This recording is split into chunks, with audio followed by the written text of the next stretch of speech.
We'll be on air. Okay, peace. Peace to all my people. You know, the descendants of slaves born in America. Today, as always, you know, I have a very special presentation, you know, for our people to enjoy. And we have a special guest. We have multiple people that are going to be brought on the platform. You know, my good brother Taalik Ibn'rad from the Reality's Temple on Earth Internet Ministry and, you know, Operation Exodus, Mississippi, as well as we have, you know, a new brother, you know, Brother Daniel, who is a former member of the Nation of Islam, you know, under Farrakhanism. So if you look at, you know, what this video is entitled, Why I Left the NOI underneath the leadership of, you know, Minister Farrakhan. I have a brother today, Brother Daniel, that is going to come forth and provide his testimony of what he went through, you know, being in the Nation of Islam, and as far as like what compelled him and to, you know, make the decision to leave the nation.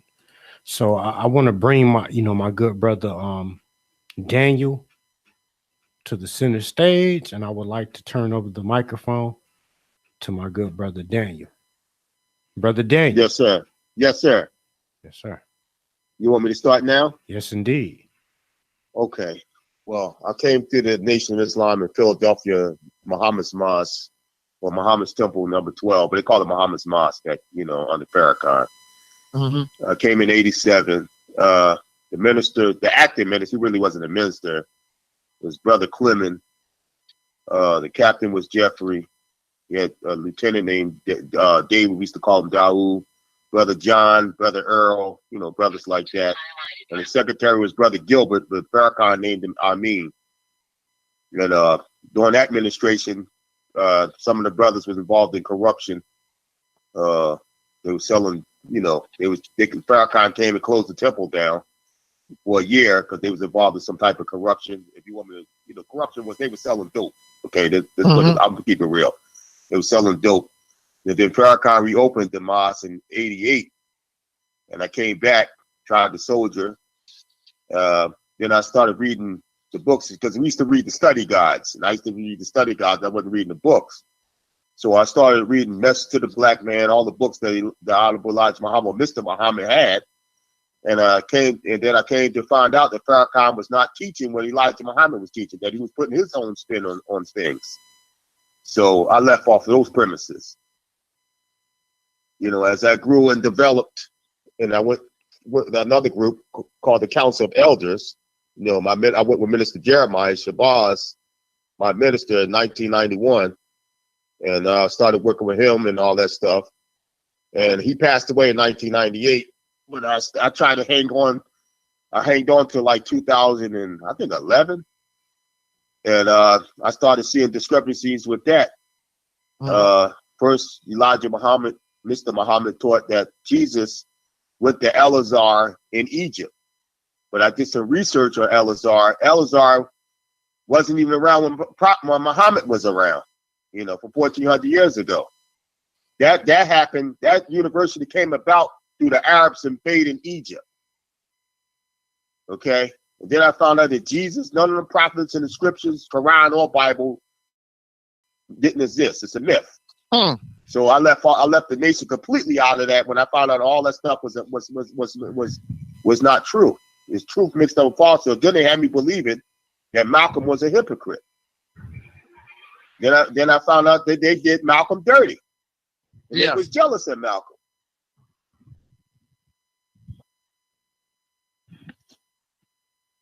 Yes, sir. Yes, indeed. You know, yes, sir. And I left for a lot of reasons. Then I've seen that Farrakhan was not building anything. That he turned it into a personality cult. That's what it is. And you know, I used to ask the minister when he reopened the mosque, the minister was Abdul Karim Muhammad, the one that was at the Duba Bar room that witnessed Malcolm X's assassination. He was there temporary. Then Farrakhan then the brothers from DC brought a minister named Minister Anthony Muhammad. He was my minister for a little minute. I asked the question. I said, brother, Why we raising all this money and we ain't building no businesses and no institutions here? He told me out of his mouth that we have to send it all to Chicago. And I didn't feel right about that.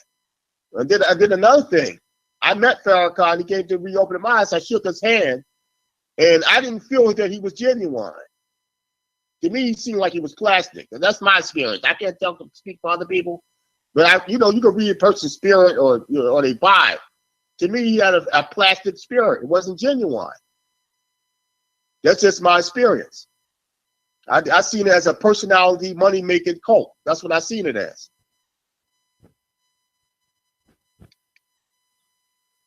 Yes, sir. You know, they're not going anywhere. I go to Philadelphia. I live in Jersey right now, but I go to Philadelphia a lot. And they still in the same building, don't own the building or nothing, that I came in 1987. They had made no progress. They haven't got nothing going for themselves.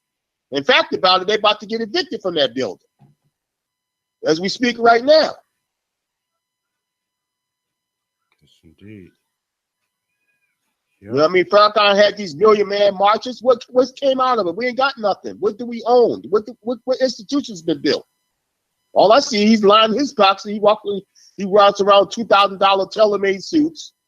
You know what I'm saying? He rides around in different types of expensive cars, while the nation, with so-called NY, has nothing. Right. And he built it. He built the Nation of Islam on his personality, not on the people.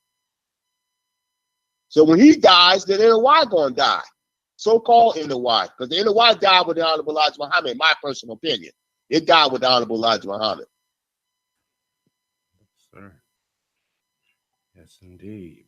Good brother, man. I appreciate this, man. I would like to, ask you a question. You know, yes, sir. I mean, with you having the experience, you know, you being up in the ranking files, you know, of the Nation of Islam, you actually living that life. What would you suggest to, you know, the youth that are looking, you know, towards the Nation of Islam and Farrakhan, you know, thinking about joining? Well, the thing I would tell them is they got to study and do their own research. Don't believe stuff on face value. Don't believe whatever they tell you. Do your own research. And then you won't get caught up in that. Yes, they'll tell you in a mid-heartbeat that Malcolm was a hypocrite. Yes, sir. And they'll tell you this too. This is another thing I found out it was a lie. They said Elijah Muhammad had these wives. But see, they got a Muhammad Speaks on Micah film in Philadelphia at the library. And this is another thing that shook me up, because it was a minister named Isaiah Kareem who wrote in the Muhammad Speaks that them women were prostitutes. So if they was his wives, why was they allowed to call them prostitutes in the Muhammad Speaks? Wow. And then sisters was excommunicated from the nation. Wow. So if they was his wives, why did they get excommunicated? Number one. And number two, why was they called prostitutes? And the minister, Minister Jeremiah, I remember when I first had contact with Minister Jeremiah in 1990 and 91, I was 21 years old at the time, and I came regurgitating that same crap that Farrakhan told me about them wives. And Minister Jeremiah told me that he didn't have those, they weren't his wives. Okay, he told me that Sister Claire Muhammad was his only wife. That's right. And then I asked him, is it true that the Honorable Elijah Muhammad had the other children? He told me yes. So, you know, it was discrepancies. It was a bunch of discrepancies. So they'll make you think that Malcolm was slandering Elijah Muhammad. That was a lie. They attacked Malcolm first. Malcolm was trying to be quiet about the whole situation. Right. Until they made attempts on his life. During his 90 days of suspension, they was trying to kill him. Yes, sir. Yes, indeed. Yes, indeed, bro. Man. Brother Daniel, what would you say to people that would listen to what you're talking about and just basically like call you a disgruntled employee? Are you a disgruntled employee? No, sir. I'm not a disgruntled employee. When I was under Farrakhan, the brothers treated me decent. I didn't have no problems with the brothers on the Farrakhan. They treated me all right. I'm not disgruntled. I just did my own research about it. That Farrakhan was not teaching what Elijah Muhammad was teaching, number one. Number two, then I found out Elijah Muhammad was the stuff was not right. I'm not disgruntled at all.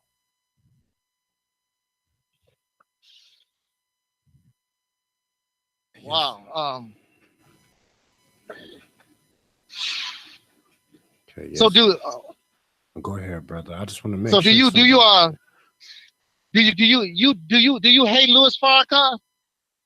No, I don't hate Minister Louis Farrakhan. I understand. I'm gonna tell you why. I don't like what he's doing. I don't like what he's doing, but I don't hate him. And the reason why I don't hate him because I understand his circumstance. Because Farrakhan, when Farrakhan came in, he had a promising career in show business, right? Anybody know that history? Yeah. He had a promising career in show business, and the NY told him that he couldn't do that. And that's the way he was feeding his family. They told him he had to quit show business. You know, Mr. Farrakhan would have stayed in the show business, he could have been another Harry Belafonte. It's possible. No, he had the talent. The man had the talent. He could act and all that stuff. Yeah. So he put away that stuff and joined the NY. And then when the NY, when the Wallenstein Muhammad disbanded the NY, Farrakhan was dependent on the NY to take care of him financially. That was his only source of income. So when Wallenstein Muhammad took that bridge away from him, he tried to go back to acting and show business, but the stuff he was good at was outdated. So he decided to rebuild the so-called NY so he could take care of himself financially. Right. So that's why that's the situation, that dilemma that he was faced with. So yeah, I don't judge him on that because I don't know anybody be in his shoes. I don't know what they would do if they was in that situation. Because Farrakhan was doing bad, brother. You brother, you know about it. You witnessed it. He was doing horrible when the nation when the NY got disbanded. He wasn't doing that good economically. That's right. I think that's the to me that's the real reason why Farrakhan and the other guy. But Chris, man, they both were doing bad financially. Because I know for a fact, because I was affiliated with the council elders. Council elders are people are ministers who was under Elijah Muhammad, who was named and trained by Elijah Muhammad. And they told me they was with Farrakhan when he so-called was rebuilding the work. And they said that, he was doing bad, horrible. Matter of fact, one of them was named John Muhammad. John Muhammad said, because John Muhammad had a job with the railroad. I think he worked for the railroad or something. And he used to take his paycheck and give Farrakhan money to help him out financially. He was doing bad. He was doing bad. Trust me, he was doing horrible. He was struggling. Yeah, I told these people, when I joined in '81, I was with Minister Farrakhan when he basically didn't have a pot to piss in. Yeah, he didn't have a pot to piss in. And he didn't, I was with Minister Farrakhan when the crowds wasn't 30,000. I was with Minister Farrakhan when the crowd might have been 20 people or 30 people. Yes, sir. And then another thing I don't like and that he's doing, he got the people involved in Scientology, another cult. He doing that. Yeah. He got to stop messing them brothers' mind, brother. I mean, he got to stop it. He need to come clean and say, brother, look, I was doing bad. I had to do what I had to do. And tell them the truth. Yes, sir. You got to stop misleading our people. I don't like that. I don't hate them, but I understand the circumstance. Yes. It's nothing personal. It's business. And I have nothing personal against him. I met him a couple of times. But I know I don't hate him. You know what I mean? I don't like when you talk about Malcolm real bad. Right. And Malcolm helped him out. He was doing bad when he came in the Nation of Islam. So what's your thoughts on that whole situation, brothers?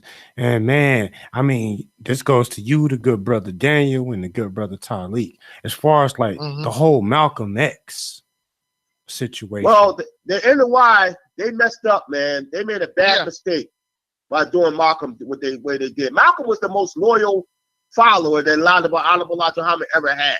Okay, he was the most loyal follower, the most that was pushing the program more than any other minister in the NOI, and people were jealous of him for that, especially Elijah Muhammad's family. Okay, they were jealous of him.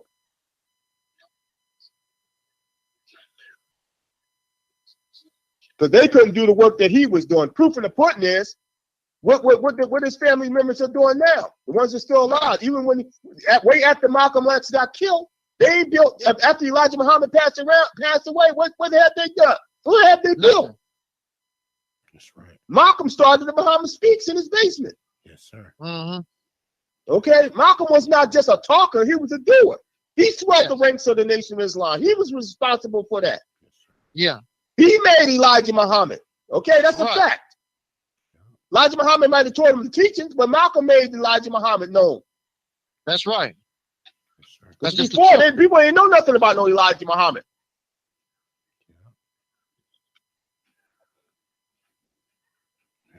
What would you say to these people when they said Malcolm became a snitch? When when they start attacking Malcolm, and he went to Mike Wallace, to the Caucasian. Well, that's well, I know what I got to say about that. First of all, the NOI became snitches on Malcolm, but they conspired with the government to kill him. Huh? If they ain't snitching, what is snitching? Huh? Okay, and first of all, Malcolm, the FBI came to Malcolm's house and they offered him to pay him money and everything. Malcolm would not sell out. Okay, right. That's on tape. That's documented. Yeah. Okay, and the FBI is the one that put it in the paper that Elijah Muhammad had them children in the first place, not Malcolm. So that was already out anyway. So how was he a snitch when it was already out? Right. And the only reason why he came out like that because they was making the chips on his life. They was trying to kill him. Yes, sir. On one occasion, Charles Kenyatta saved his life. They was trying to take him to a slaughterhouse and kill him. But lucky, Charles Kenyatta had a pistol on him and made the guy get out of the car. Yes, sir. Then Captain Joseph tried to get somebody to wire his car so it could explode. This is during his 90-day suspension. Wow, bro. Man. They don't talk about that though. But the people, man, who try to praise the Nation of Islam, try to praise. And I'm going to tell you something else. Farrakhan's brother was one of the conspirators that bombed his house, Alvin Farrakhan. Okay. Oh, brother, man. Oh, this really touches my soul right here. Okay, what I would have to ask you, my good brother, and I already know my answer, but when we talk about these people, man, we know the bomb thrown through the nursery of Brother Malcolm's house that could have landed and killed his children. His daughters, his beautiful little black daughters, okay? Yes. Knowing all of this, what the hell should happen to these people? I'm talking about, oh, brother. I mean, man, let's get down to the get down right here. Is Minister Farrakhan responsible in any way, shape, or form? Yes, he is responsible because he put in the Muhammad Speaks that man was worthy of death. Yeah. Yes, he's responsible. Then he came to the Newark Mosque where the assassins came out that day. So some of the people that was on the assassination team, I don't care. Abdul Kareem, Farrakhan, his name was Lenoir X. Farrakhan renamed him Abdul Kareem Muhammad. So Farrakhan is a man worthy of death. And Captain Clarence, who tried to get a silencer to kill Malcolm, Farrakhan renamed that man Jabba Muhammad. Okay, them guys was with Farrakhan until Kareem left before. But Jabba Muhammad stayed with Farrakhan until he died. All them guys is part of the assassination team. And Farrakhan know who killed Malcolm. He knows for a fact who killed him. Because he was there when they made the plans. I know he was there. So he can sit there and deny. He can sit there and deny, say the government did and all that crap. He can say all that crap all he wanted. But the fact of the matter is, the guys that killed him, they was members of the NOI. Wow. Can't believe. Wow. So with that being said, to me, Farrakhan is a man worthy of death himself. He needs his guy. Yes, sir. Well, he's suffering right now, brother. Yes, he's suffering right now. He got prostate cancer. He suffered with it. See, we got this mistaken that if you're alive, you're doing good. That because you're alive don't mean you're doing good. Okay? That don't mean you're doing right. Okay? Malcolm may have passed away, but Malcolm is at peace. Malcolm is not suffering. Okay, Farrakhan is suffering and living. I'd rather be dead and not suffering than to be living and suffering. Yes, sir. So he's suffering, brother. Trust me, that man is suffering. He's going to pay. He's going. Yeah, he's paying right now, brother, for misleading people and his involvement in Malcolm's assassination. He can talk all that crap the government did all he wants to. Talk about he didn't hold no position of power. You was a minister in Boston, nigga. Get the hell out of here. Wow, man. This is the truth that you barely hear. Wow. Can't believe this. I mean, wow. I can't believe it. If you look at the interview when Malcolm's daughter, it was what's that? Mike Wallace brought them together, Farrakhan and Wallace. I mean Farrakhan and Malcolm's daughter. If you notice, Farrakhan had a guilt look on his face.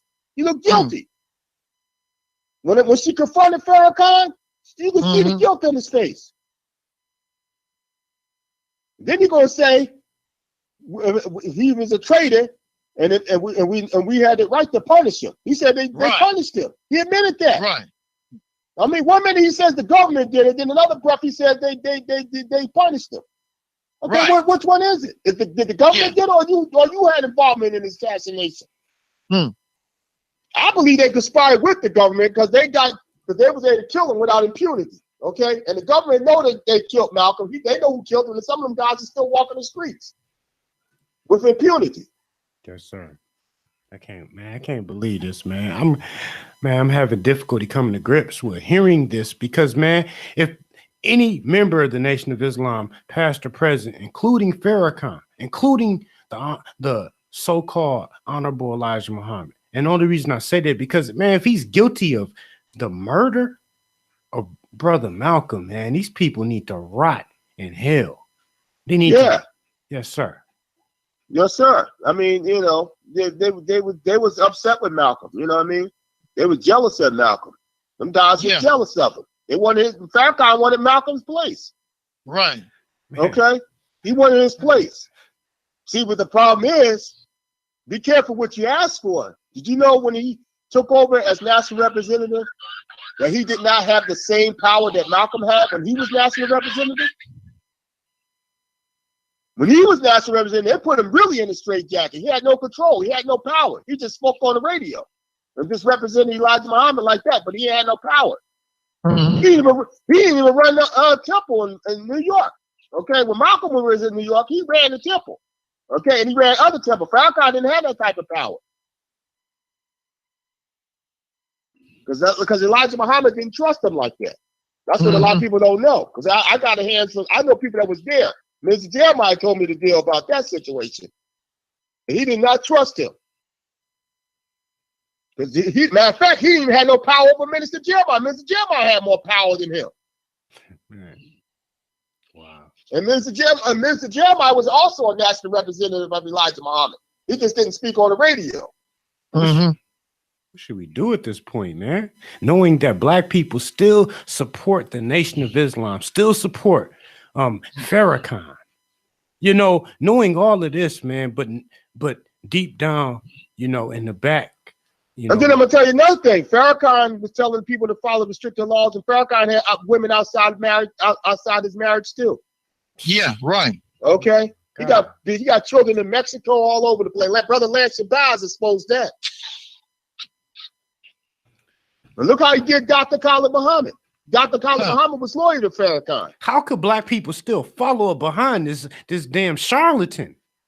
Brother, because we under a lot of our people are under. If you're in a cult, right? You're under mind control. Okay, when you are under an influence of a cult, you're under mind control. Okay, you don't question nothing. You don't use your common sense and none of that stuff. You just hear and obey. Right. Okay, I was there at one point.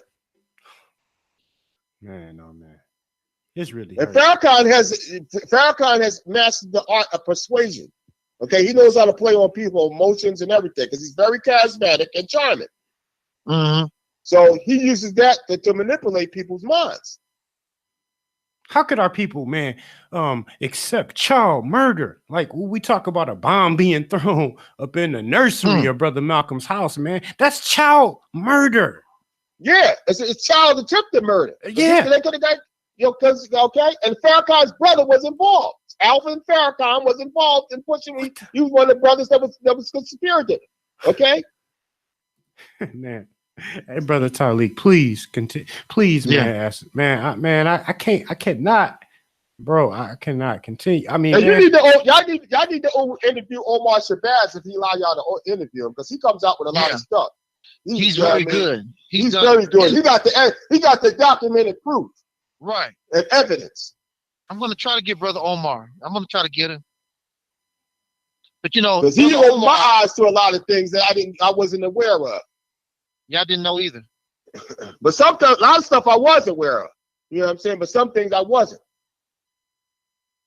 Brother Taalik, man, please share some type of clarity to this, man, because I'm at the point of no return right now. Because, like, what I don't understand and what I don't get is how can people, man, claim to fight for black people, but you honor somebody responsible? Oh, and then another thing, I'm gonna tell you another thing. Reason why I left the NY, brother. Yes, sir. If you notice in the NY, they'll tell you at the same breath that they got ancestors from Africa, right? Yes, sir. But in the same breath, you can't. Every name that the people in the NY got, none of those are African names. Mm-hmm. They're the Turkish, Arab names or Persian names. Did you know the name Shabazz is Persian? Wow. I didn't know That's not African. It's Persian. It means royal fly falcon. Yes, sir. And Farrakhan, a lot of people in India and Pakistan wear that name. Mm-hmm. Farrakhan. And the word Bey, Elijah Muhammad named a minister named Lucius Bayak. Bayak is Turkish. Yes, sir. And he never, if you look at the Savior's Day, 74 Savior's Day, he invite these people from Turkey. How come he invite no people from Africa? Wow. Wow. And then another thing, Elijah Muhammad said that we couldn't wear African clothes. The Africans are savages. Yeah, what page number in the Message of the Black Man you talking? That was Fall of America, page 150. 150, Fall of America. Yes, sir. You know what I mean? So he had like an anti-African message. Well, I mean, basically, the Nation of Islam is exactly what it is. It's to convert you to a religion. Yeah, it's to convert you to a religion. That's it. You know, it's not. You know, they use the black struggle to promote this religion. They want you to be an Arab wannabe. Yeah, and we're not Arabs. The Arab, in fact about it, that's another reason why I left Islam, because I did some research. The Arabs enslaved our ancestors. Yeah, they don't talk about that though. And then they'll tell you this. They'll say, well, a lot of Africans are Muslims. You know why a lot of Africans are Muslims? Reason why a lot of Africans was Muslims, because during the time when the Arabs came into Africa, West Africa, all them places, they said, look, if you don't accept Islam, you're going to be a slave or you're going to get killed. So a lot of them got Islam by force. Right. Because Africa had their own spiritual systems older than Islam. Right. They became Muslims the same way we became Christians. Yeah, you traded in one slave master for another slave master. Right. That's all. And the Arabs to this day practice slavery. You go to Mauritania. They involved in the slave trade in Mauritania. Yes, Libya, they're enslaving black Africans. Yes, sir. Right. Yes, sir. Yeah. And I got an aunt that went to Mecca. I'm not gonna give her a name. But she told me the Arabs was trying to get her over there in Mecca. Luckily she spoke some English. They said, oh, she's not one of them. She's from America. Okay, I'm not gonna mention my aunt's name. I'm not gonna put her out there like that. Mm-hmm. The Arabs are slave makers. They got surahs in the Quran that condone slavery. Yeah. Okay. And it's an anti-woman book. Yes. Because they got a surah in the Quran that says the hell will be filled with women. Ooh, God. And then another thing that the Holy Quran teaches: if a woman is wrong, she got to have more witnesses than a man when a man is wrong. Is that freedom, justice, and equality? No. That's inequality. So that book need to be thrown in the garbage pail. It's an anti-African, anti-woman book. All them books need to be thrown in the garbage pail. The Quran and the Bible, all that crap. Brother Daniel, what do you say to people when they tell you, well, everything is not perfect. The Nation of Islam has saved a lot of people's lives and made things better and whatever. How could you talk the way you do, brother? And you know that the Nation of Islam has turned a lot of people's lives around, including Brother Malcolm. What would you say to somebody that would ask you something like that? Why? Well, so what I would say hostile? to that, Jim Jones got people got people off of drugs and all that stuff. Father Sure Divine did the same thing. All the cult leaders can make that claim. Dr. York can make that claim. Right. Even Hitler did some good. Yeah. Right. Oh, if you notice, all cults got the same pattern. They do good and they do bad. That's a fact. Yeah. So they all can make that claim. The Christian church can make that claim. Sure can. But that's how you get sucked in because of the good. Yeah. Because That's of how the you get sucked good. in. They talk about the good, but they don't talk about the dark side of the cult. But there's always a catch-22. Yes, right. Yeah, because Jim Jones can make people that was on drugs when Jim Jones got them off the drugs. Sure did. But he also took people to Guyana to drink that Kool-Aid. Oh, yes, sir. Sure did. Don't drink the Kool-Aid. And you know the Inner Wild lined himself with Jim Jones at one time. You know that, right? Don't get into that. Don't bring Farrakhan past up now. Don't Farrakhan was in line with Jim Jones. In fact, about Jim Jones, when Jim Jones had a fallout with Wallace D. Muhammad, Imam Wallace D. Muhammad, it's on tape. He endorsed Farrakhan. Wow. Yeah, I found that hilarious, preposterous. And then I found that Farrakhan has been saying for years that the government is after him. But my question to that is, if the government is after you, how come when Aquila of Shabazz, Malcolm X daughter, put a contract on you, the government saved your damn life? Huh. Does that make any sense? Uh-oh. Bringing up too much logic, bro. That don't make no sense at all. You got to live to be 84 years old. Anybody the government is after, they don't get to live that old. They either got to go in exile or they get killed. So or they get in prison. Man, so what do you think it's all about? Because I'm looking up something right now saying Louis Farrakhan is worth $3 million. Jesse Jackson is worth $10 million. Farrakhan is, listen, brother, Farrakhan is worth more than $3 million. That's not even right. Yes, sir. Yes, sir. Okay, I know this personally because yes, sir. I used to go to, when I went to Chicago, it's a group called the CROW, Coalition for the Remembrance of Elijah Muhammad. Yes, sir. When that brother first started that group, I went to a council of elders meeting, so we went to his building. And he told, because he's personal friends with Farrakhan, this brother. He's tight with Farrakhan. And this was in the 90s. He told us back then that Farrakhan was worth $40 million. Woo. Okay, that was in the 90s. He was worth $40 million. Whoa. So he's worth more than $3 million. Trust me, he is. Whoa. But I mean, man, what does that say about black leadership, man? I'm inaccurate. We don't have no black leadership, yes, brother. Sir. All we got is opportunity sellout leaders. Mm-hmm. Our leaders got killed. The real black leaders are dead or in prison. Yes, sir. Okay? Martin Luther King got killed. They can talk about Martin Luther King being a sellout. If he was a sellout, how come he got killed? Yep, that's right. I agree. Malcolm got killed. Malcolm and Martin got killed in their 30s. I concur. Marcus Garvey got deported. Yes, sir. Yep. Any real Medgar Evers got killed. Yep. The Black Panther Party, a lot of them are in jail or dead. That's right. They got assassinated. So they crept in the Deacons of Defense. You know what I mean? You had a lot of groups. The Ram, a lot of them had to go in exile and got killed. Anybody that was for real trying to help our people got deported or they got killed. So so how was Farrakhan got to live to be 84 years old? Nothing happened to him. Probably you never got a parking ticket. Well, they're not threatened by Farrakhan. And Farrakhan is tight with Jesse Jackson. Bosom and feather flock together. Yes, sir. Both of them are still alive. Got to live to be old. Where their mentors got killed. Malcolm was Farrakhan's mentor. He's dead. Martin Luther King was Jesse Jackson's mentor. He's dead. They got a lot in common too. Yes, sir. Yeah, they got a lot in common. Louis Farrakhan and Jesse Jackson got a lot of common. Yeah. And the King family didn't trust Jesse Jackson.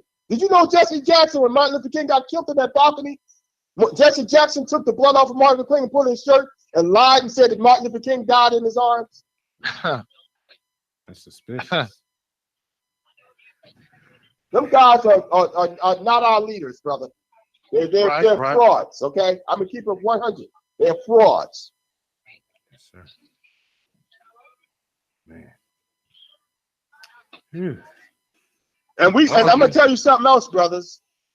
We cannot no longer have a leadership built off of one person no more. We got to do it. That's not going to fly today. Right. If we're going to build something to help our people, it has to be built off the people, not no one individual. Because every time we build something off of one individual, that individual gets killed or dies, the whole organization folds and flops. Like when Malcolm got killed, his organization flopped. Yeah. When Martin Luther King got killed, his organization flopped. When Mr. Muhammad died in 1975, his organization flopped. I can go on and on. You bringing the heat, brother Daniel. I can't say nothing. Bringing the heat. So we can no longer build our organizations off of that. We can't build it off no personality. Like, we got to do away with that. It's got to be a people situation. That's right. It's got to be operation. It got to be for the, I agree with the Black Panthers. It got to be for the people and by the people. Power to the people. That's what it should be about. Not no power to the one individual.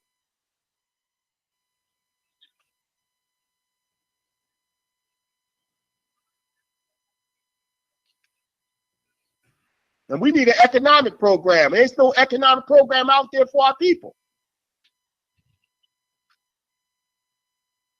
And it's embarrassing and it's a shame that we got people that come over here. I don't have no problem with them coming over here to our country. I don't care nothing about that. They can't speak a lick of English, but they own all the businesses in our community. That's a problem, brother. And you had all these Million Man marches and all that dumb crap. I think it was vanity. I think that Million Man march was done in vain, okay? It was vanity. There's nothing come out of that. You go to our communities, we don't have nothing. We don't own nothing. We got people that's not from our community. They owning all the businesses. Something is wrong with this. I believe them guys sold out. I know they sold out. And probably one of the deals they made, that they was not going to build no businesses. They was not going to build the community up.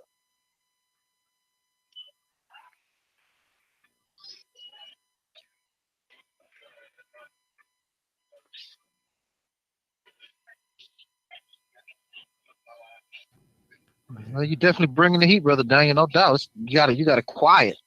Yes, sir. Yes, sir. And then another thing, man. We don't include our women. You know what I mean? In our organizations, we push them into the back burner. That's not going to fly no more. That's right. Because you got a lot of sisters out there that got good ideas that can help the community. They're the backbone of our community. If you look at our community, they're the backbone of our community. That's right.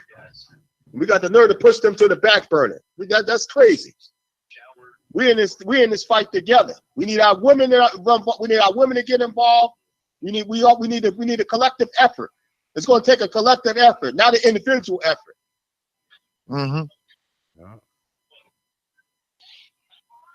Can one organization solve the problem? No, sir. No, sir.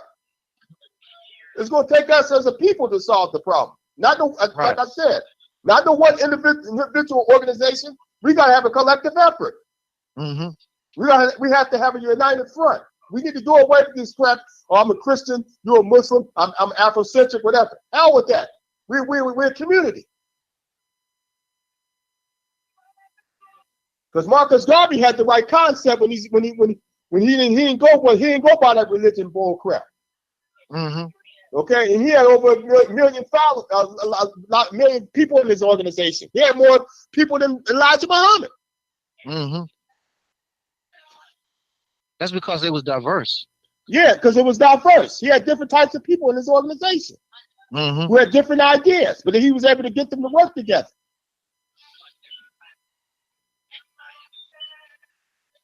And Brother Malcolm, towards the end of his life, he had that same idea. That's why he started the AAU. His religion from the AAU. He did that for a reason, which was a smart move. If Malcolm wouldn't have got killed, brother, he would have had the biggest organization, I believe. He didn't get a chance to get off the ground because he got murdered. He got assassinated.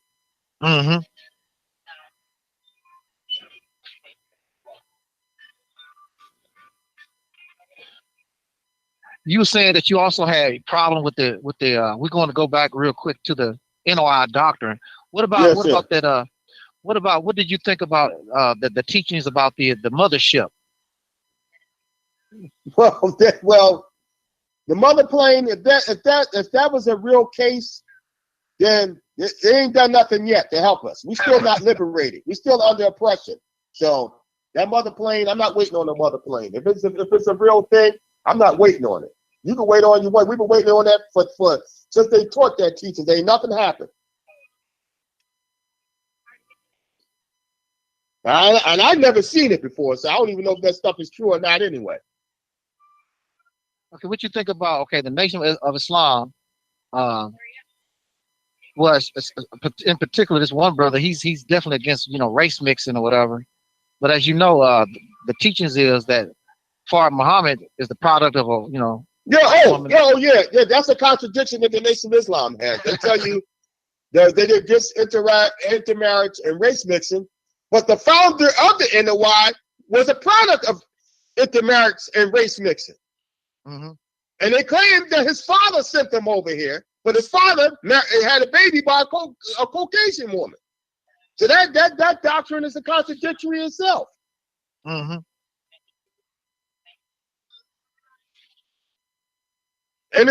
technically, it's only one race. It's the human race. Okay, we're human. Okay, we only to separate us. We have different cultural dynamics. You go over to Africa, they got over 1 million different cultures. Yeah. Okay, you go to Europe, they don't have the same culture. The Irish culture is different from the Italian culture. But what we got in common, we are human. Only humans can have babies by humans by intercourse. Do you really think that the Nation of Islam represents unification of us as a people in this country? No, sir. I don't think so. Because they only deal with people. Because they really kind of deal with people. They deal with people that's in the Nation of Islam. They don't deal too much with other people, except people that's in the NOI. Usually, when you're in most cults, they deal with people that's in their cult. How you doing? Can I get a single hamburger and 6 spicy wings? Say hamburger? Yeah, single. Single? You want the wings spicy or mild? Spicy. Okay. Yes, sir. Yes, indeed. Man. And then they said we black. Okay. The last time I looked at my skin complexion, I'm brown. They say we black. I mean, I don't see too many people that's black like the color of that phone. I mean, the color of black. Have anybody in the audience seen somebody that color? Nope. I mean, it's a lot of stuff that don't add up, brother. Then they said the black man is the original man. And a lot of people in the NOI think they're the original people. They're not the original man. Okay, first of all, the original man didn't speak English. Second, the original man wasn't mixed up with a lot of stuff. You need sauce? No. He was pure, undiluted.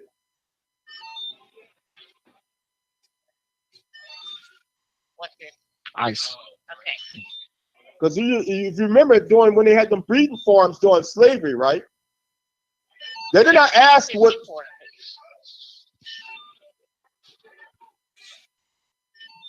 I'll wait till you're done. Okay, we got a little bit of background noise going on. Okay, yes, sir. Can you hear me now? Can y'all hear me? Yeah, I could always hear you. I just hear a little bit of Yeah, background during noise. slavery, when they had the slave breeding farms, right? Yes, sir. They did not go to what they did not go to the people that got up from the slave ship and said, look, they lumped us all together. Okay, they lumped us all together. Different African tribes, they lumped us all together. They didn't say, oh, you Igbo, you want to stay with the Igbos. You're Mandingo, you're gonna stay with the Mandingo. No, they lumped us all together, brother. Right. That's right. And not including the rape that the slave masters did on us. Absolutely. Okay, so we are a new people, brother. There we go. We are a new people. We're a new tribe, brother.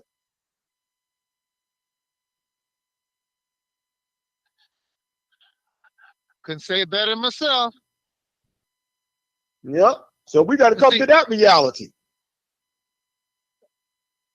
And this is not to say that we don't have that in our blood. I keep telling people, I'm not saying, and you're not saying that we don't have African ancestry, or we're not saying that we're not have Native American ancestry. We're not saying those things. We're saying that we do have that ancestry, but after all this time, we become our own people. Yeah, and we're a conglomerate of all those ancestors. Yeah, you know what I'm saying? That's why we don't have a certain look. Yeah, we we have our skin tone can go from the very light all the way to the very dark. Yeah, if we was to take a real good DNA test, it's not going to show one part of Africa. I mean, one tribe. It's going to show different tribes in there. Right. And those people, and this is another thing, those people on the continent are different. They're not the same. They keep trying to put all these people, lump them all into one category. They're not the same. They're not the same, brother. They're not. They have different cultural dynamics. And you go to Africa, they go by what culture you're from, what tribe you're from. That's what they go by. You go to Nigeria, the Igbos hang with Igbos, the Fulanis hang with Fulanis. The Yoruba people be with Yoruba people. That's a fact. Okay, they don't really intermingle with you. They don't really mix like that, like people think. No. If you go to Ghana, they'll call us Bruni. Okay, they got a name for us over there in Ghana. You know what Bruni means? No. White person. Okay. Listen, you go to Africa, brother. They got over 1 million different cultures. They don't go by that. Oh, we black and stuff. We black. We all together. They don't look at it like that, brother. They don't. They be like, man, I'm Igbo. Okay, I'm Fulani. Okay, I'm Mandingo. That's what they go by. They go by what's up, who's aligned with their culture. The Mende tribe, everybody has their own culture.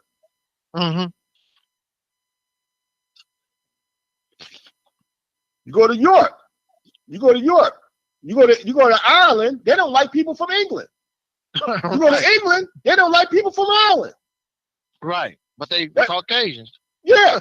Because they have different culture. You go to Russia, they got different cultures in Russia. They got a group called the Caucasians in Russia. Did you know in Russia, the Russians don't consider themselves Caucasian, but it's a group that live by, they call them the Caucasians. Right. So we got a misconception of this race thing because we was brainwashed in this country. The race, they made a big deal about the race thing over here in the United States. Because you go to other countries, they don't go by that. They go by cultural dynamic. The Germans got their culture. You go to Sweden, they got their own culture. Right. Everybody has their own culture, brother. And we got a new culture called African American. That's our culture now. Yeah, that's it. We have a thing called soul food. Right. Okay, that's our culture. Our culture. Okay. Soul music, anything. Soul music. Yeah. Rap, that's us. Yeah. Not that we can't unite with other people that's from different tribes. That don't mean that. We can have allies. Yeah. And they can be our ally. Yeah. And we got this misconception there's going to be a complete black solidarity around the world. That's not going to happen, brother. Nope. It never did happen. What do you think about this story that they tell us that prior to the white man, everything was honky-dory and we loved each other, you know, all the black That's a lie, brother. That's a myth, brother. That's a myth. That's not true, brother. Don't go hard on that. Come on, brother. Down. That's a myth. Now. Everything in other words, you're trying to say everything we taught, even from the conscious community, is a bunch of lies? Some of it is myths, brother. Okay? And some of it is myths. It's not true, brother. Because I know I've had some folks fall out with me. They don't even talk to me no more. They say, you a damn Uncle Tom. You hate black people. No, I hate lies. It don't even sound right. No, matter of fact, how you think the white man was able to go to Africa and just get them some slaves, brother? If you believe that, you're an oxymoron, brother. Okay, they was able to go to Africa because we was warring with each other, brother. Let's keep it for real. Okay, we're prisoners of war, brother. Okay, our ancestors were prisoners of war. They lost the war. That's how they got captured. Okay, we were warring with another tribe. They still war with each other today. You go to Africa, they don't get along like that. Right.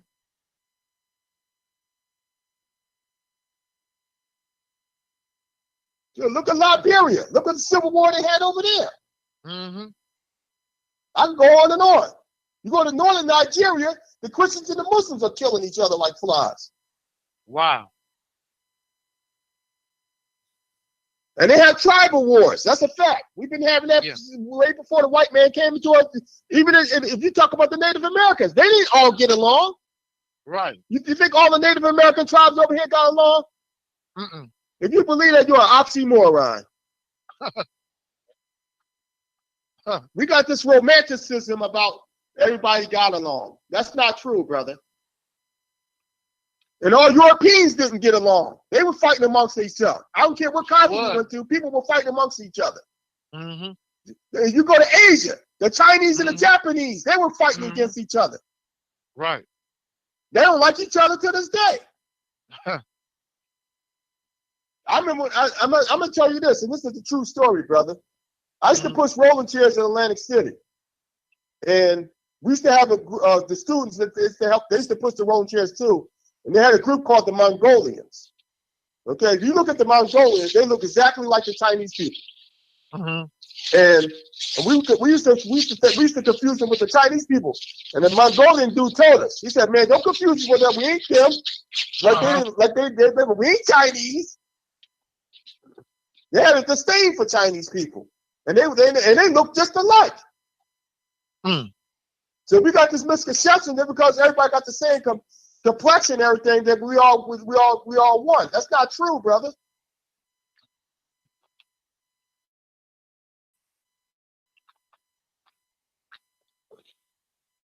Yeah, you go. I don't care what continent you go to, brother. They got different cultures in different continents. You go to Asia, they got different cultures. You got the Vietnamese culture, you got the Indian culture, you got the Chinese culture, the Japanese culture, you got the Thailand culture. I can go on and on. You go to Africa, you got the Nigerian culture. Even in Nigeria, they got different cultures. In Nigeria, they got the Igbo culture, they got the Yoruba culture, the Efik culture, the Fulani culture, the Hausa culture. I can go on and on, brother. You know what I'm saying? We got this misconception, brother. And we have a different culture over here in the United States, brother. That's right. That's right. Okay, called the African American culture. And see, that's why I keep telling people, especially when they talk about that go back to Africa stuff. I mean, that's nice. First of all, I'm gonna tell you my view on that, brother. if it's going to be a country that's willing to be our ally, I don't have no problem with us doing business over there and all this stuff, and maybe have a place over there. It depends on the situation. It depends what kind of relationship we have with that country or that culture.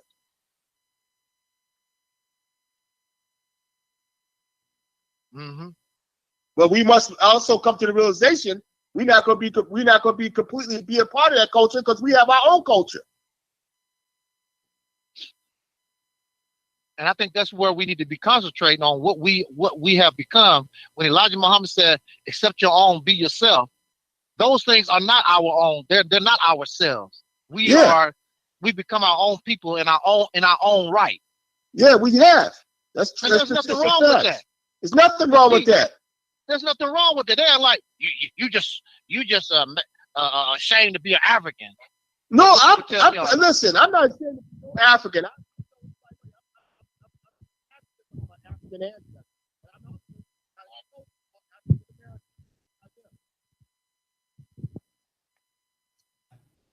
Okay.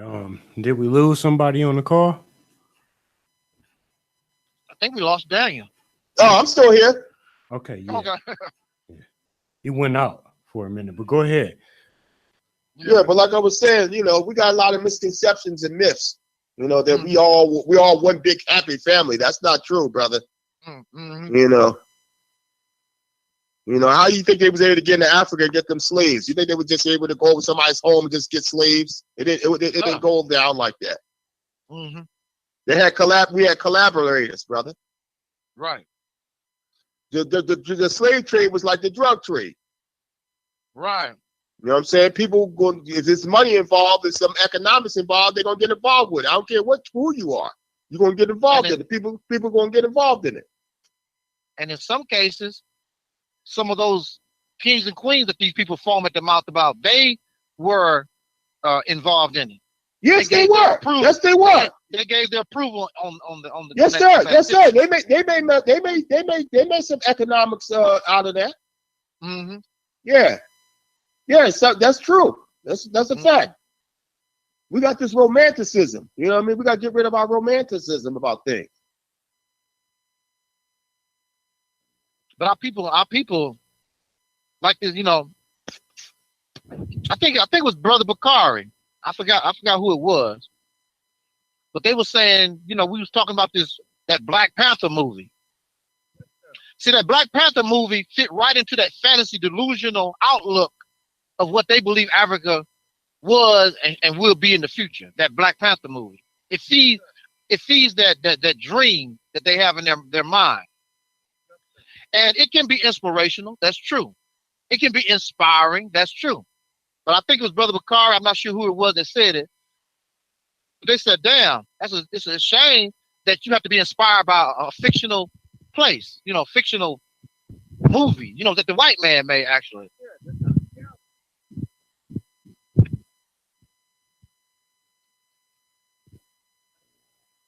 There's nobody real that you can be inspired by.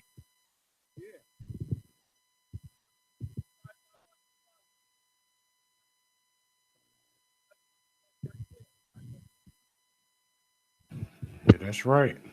Why come they wasn't inspired by Elijah Muhammad? He told us to do for self. Nobody's inspired by that though, but they would be inspired by some movie.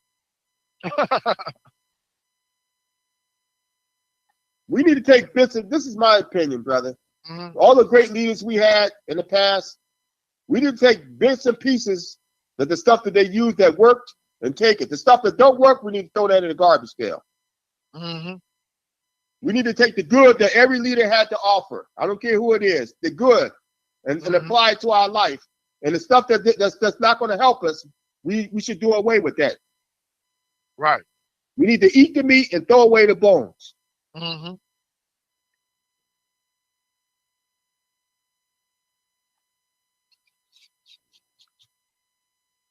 We need to stop tripping on the vessel that carry good information. Because, some of us will reject information just because, I don't like Brother Daniel. The hell with what he's talking about. But you offer something that's good and logical and can work. Yeah, then another thing that you pointed out, and I agree with you, you know how the NY like to put down Martin Luther King? Yeah. But they don't know the stuff they're able to do today because of Martin Luther King and the Civil Rights Movement. Right. There's places that we couldn't go, brother. Mm-hmm. Okay? There's places we can go now that we couldn't go back because Martin Luther King and the Civil Rights Movement made that happen. Right. I'm glad you brought that up because, maybe you can answer this question for me too. What exactly, because they always say that the nation, how the Nation of Islam benefit the black community or whatever. Can you tell me exactly? Because, like with Martin Luther King and the Civil Rights Movement, they was able to change policy and things of that nature, blah, blah, blah. What exactly did the Nation of Islam do for us? Okay, the good part that the NOI did, they built black people's self-esteem up. I'll put it that way. They built our self-esteem because a lot of us, I know from my experience, before I came into contact with the NOI and all that stuff, I used to believe in the fairy tale about Jesus being a white man and all that other crap. Yeah. That white people were superior than us and all that stuff. So in that aspect, they built our self-esteem up. And they taught that we should do for ourselves. That's the only thing I can get out of that. Well, but they had not built no. We've always tried to do for ourselves. Yeah, that's true. Because we had Black Wall Street, we had Black Wall Street, all the other stuff. That's just a fact. We were doing it ourselves. Matter of fact, that people had more on the ball than we got today. That's right. They got way more on the ball. Them people were doing it, brother. They had their own baseball league called the Negro League. Right. Mm-hmm.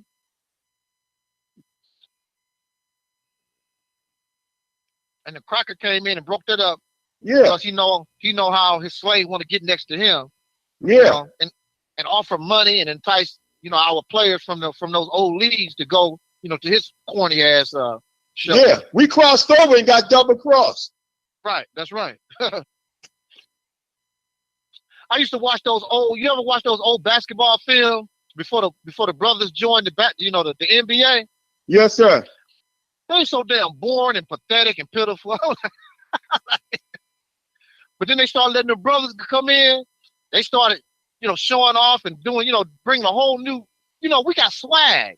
And see, that's what people don't understand. They always talk about Egypt and all this other stuff. We are an amazing people. We got what you call swag, man. I mean, people eat a hamburger, but brothers and sisters, we got to eat a hamburger a certain kind of way. We got a little flash with everything that we do. That's true. That's true. And then another thing. Another thing, it's good to know about the Egyptian history and all that stuff, but that's not going to help us today, brother. We need to build. We can't live off an old reputation, brother. That's not going to help us. We got to build today, brother. Mm-hmm. All that's fine and dandy to build your ego up. Oh, we did this and we built pyramids and all that stuff. Brother, what we doing today? Right. What we got today? You so filled with hatred. Yeah. Filled with hatred for each other. Jealousy, yeah, we don't see the value. Now, I'm going to tell you what our problem is. We don't see the value in ourselves. Mm-hmm. That's why we got rid of the baseball league and joined the major league. Okay, mm-hmm. That's why the businesses we had, we got rid of them and tried to get a job because we didn't see the value in what we were doing. Mm-hmm. You look at other people, they see the value in what they're doing. That's why they're able to come over here and build businesses and we don't do nothing. Huh. We don't see the value in ourselves as a people. Right. And that's a problem. Big problem. We always keep talking about looking at other folks, even in the past, whatever. That's the past is not going to help me, brother. Yeah, it's not going to help. Okay. I mean, it's going to give. The only thing you get from the past, you learn from the past. That's it. Right. The original. I just made a video. The original man is the black man. That's what y'all taught. But y'all don't. These cats don't. You don't do nothing original. We're not the original black man. But even so, I'm like, if that's the case, if you're original, why aren't you doing anything original? You copying. It's every day that I look on Facebook, what Elijah Muhammad said, what Malcolm said, what Farrakhan said. Same old. What ain't nothing original coming out. No, that's true. They're doing the same old stuff over and stuff that don't work. Yeah. It didn't work for the people when it was fresh and new. It didn't work for them. What makes you think it's gonna work for you? We need to come up with new ideas. Right. Well, I don't know about nobody else, but from this roster, we got Operation Exodus Mississippi. That's a new idea. Yes, sir. We need to come up with new ideas, brother. We can't work on old ideas. This is 2018. What worked in the 30s might not work in 2018. Right. What worked in the 70s is not going to work in 2018. What worked in the 80s is not going to work in this day and time. Yeah. We got to come up to the modern times. Right. I mean, I agree with Elijah Muhammad on this point. He said you got to be quick moving, fast thinking, come up to the modern times. To the modern times, right. That's what we got to do. But these folks live in the past, what the Nation of Islam used to do, what the Black Panthers used to do. Yeah. That's not going to fly today, brother. Yeah. And the mindset of the people is a little different today than the back then. Absolutely. Yeah. With the younger generation, they don't think like we did back when we were growing up. They don't think the same. And they don't do things the same. Yeah, they don't think at all. To be truthful. Yeah. They don't think at all, to be truthful. They really out there because, they see these people with these rappers with all these multi-million-dollar contracts and basketball players and all that. They really into the material things of this world. Yeah, they are. They really trapped into things. That's what gives them value is how much things you can get. That's right. That's what they see. Yeah. We're in the show me generation. You gotta show and prove, brother. You ain't showing and prove, they're not gonna hear nothing you got to say, brother. Nope. They don't want to hear all that talk no more. They're sick of that. This is what I don't get. Louis Farrakhan in the Nation of Islam, they claim he's worked for 40 years. And they have a few businesses. They have a little something going on. A couple though, but it's not enough. For all the money that went through the Nation of Islam fans under Farrakhan's leadership, they had enough to build a Black Wall Street, better than Black Wall Street. Mm-hmm. A lot of money went through Minister Farrakhan's hands under his leadership. Probably assume over $1 billion. Yeah, Gaddafi gave him money. Sure did. And we're still giving him money, I believe. He ain't gonna tell you that. Yeah. He claimed he didn't take that $1 billion that he offered. We don't know what he did. He probably got that overseas for his family. We don't know. For real, we don't know. We gotta take his word for him. He ain't to be trusted like that. I don't trust him like that to take his word for him on that. Just like he said he's not taking no Scientology money. How you know that? Yeah. Because that Scientology stuff is not for free. Yeah, there's people that did research on that situation, and he do take money from them. Mm-hmm. That's a lie, brother. He get 10% every time any of his followers sign up. Mm. It's a money-making pyramid scheme. That's what it is. Wow. So are you trying to say also that Farrakhan really sold out his own Nation of Islam for a few dollars from Scientology? Yeah, he been sold out, brother. Farrakhan been sold out. If he wasn't a sellout, brother, you think he'd be still alive today? Okay? Look, the man got to live to be 84 years old. Malcolm X's daughter put a contract out on him. And the FBI saved his life and checked the girl from doing that, carrying it out. Mm-hmm. Mm-hmm. That should tell you a lot, brother. Well, maybe, Brother Daniel, he's lived this long simply because God is protecting him.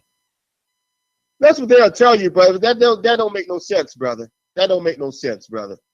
So God is not going to protect Malcolm. He was doing right, but he's going to protect you, and you was part of the wrongdoing of the NOI. That don't make any sense, brother. Huh. He gonna protect you, but he ain't gonna protect Martin Luther King, who was peaceful and believed in nonviolence. Mm-hmm. Does that add up? Does that make any sense? Well, it makes sense to me. I mean, what you're saying, but to the average person, they still like, God protects him. There's a reason why You know, you Yeah, live. yeah, but he been checking a man who really hasn't done anything, but he gonna get rid of the people. He gonna allow the other people that did more, that was doing right, that really cared about the people, that was really for the people. He gonna allow them to get killed. Malcolm lived with the people. As far as I know, Dr. King lived with the people. Yeah. Farrakhan, and even Elijah Muhammad lived, you know, with the white in the white folks' neighborhood. Yeah, that's true. In That's mansion. true. Yeah, Elijah Muhammad lived in a mansion. He even said that Malcolm made him a millionaire. Sure did. He said, you made me a very well. He didn't say you made the nation of Islam wealthy. He said, you made me a very wealthy man. That's right. That's true.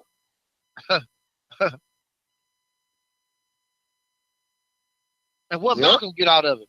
Malcolm died poor and broke. Yep. He died poor and broke, brother. Yep. If he was a hypocrite and all that stuff, and y'all say he was a sellout and all that stuff, how come he died broke and poor? Sellouts don't die broke and poor, brother. They get paid, brother, for selling out. Sure do. If Martin Luther King was a sellout, he should have been rich. He was broke and poor too. Yeah. He died young. He could have lived. If he was a sellout. Sellouts don't get assassinated, brother. They get to live. Huh.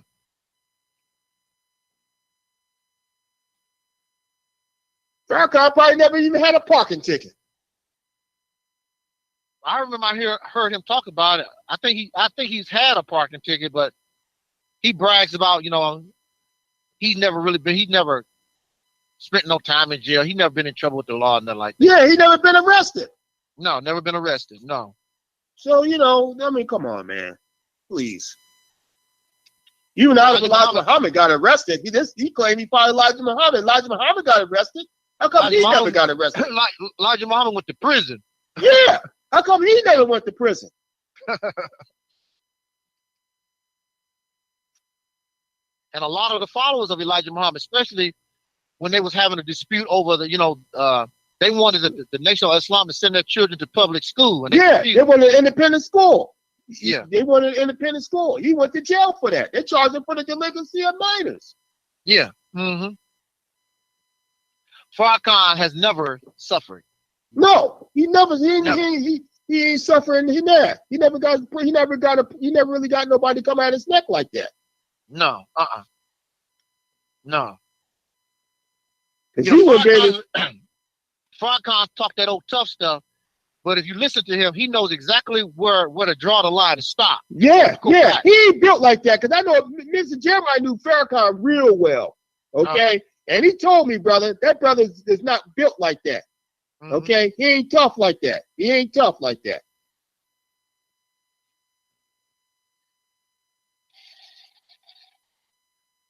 And like you said, it's nothing personal against Minister Farrakhan.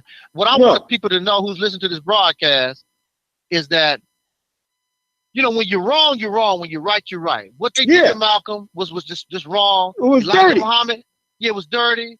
Elijah Muhammad was 1,000% in the wrong. I don't care.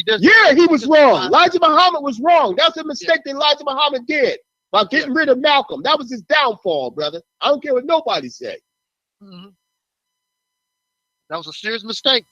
Yeah, that was a mistake, because he let them idiots get in his ear, brother. That's what happened. In the beginning, when them guys was getting in his ear, he used to defend Malcolm, said y'all brothers jealous of him and all that other stuff. Then all of a sudden, you know what I mean, he wavered to the slander. That was a mistake on his part. Right. And we got this false notion that our leaders are not infallible. Nobody's infallible. All of them make mistakes, brother. Right. Absolutely. Nobody's infallible, brother. They all make mistakes. Absolutely. And see, that's the reason why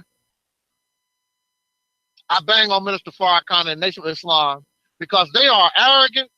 They think they know it all. They don't do nothing wrong. And even if you catch them doing something wrong, they still won't admit it. You know, they're in denial. Just like I told you, look at the video with Pastor General Jennings debating them.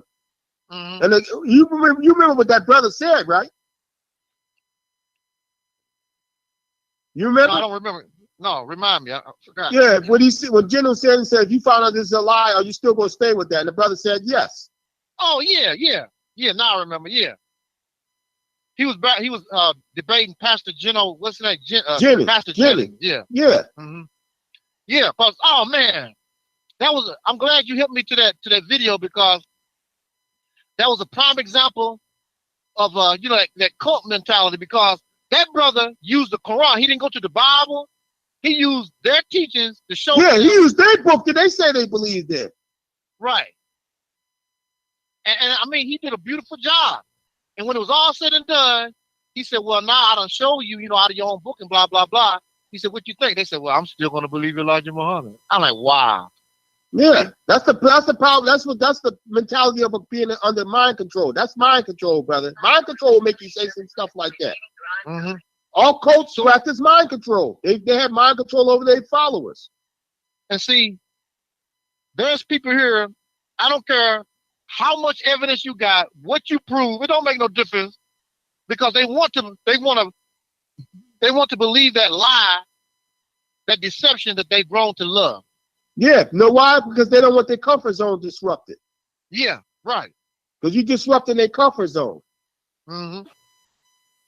And look at the word. Look what they say. In the Nation of Islam, they say we're believers. Right. So when you say you believe, you're saying you don't know. Believing and knowing are two different things. Right. You're a believer, you don't know, you believe. You believe. Okay? And if you look at the word believe or believe, the word lie is in the word believe or believe. L-I-E. Uh-oh. I heard the Nation of Islam teach on that, what you just said about the L-I-E and believe. Yeah. I heard them. But they'll tell you that they're believers. Right. Wow.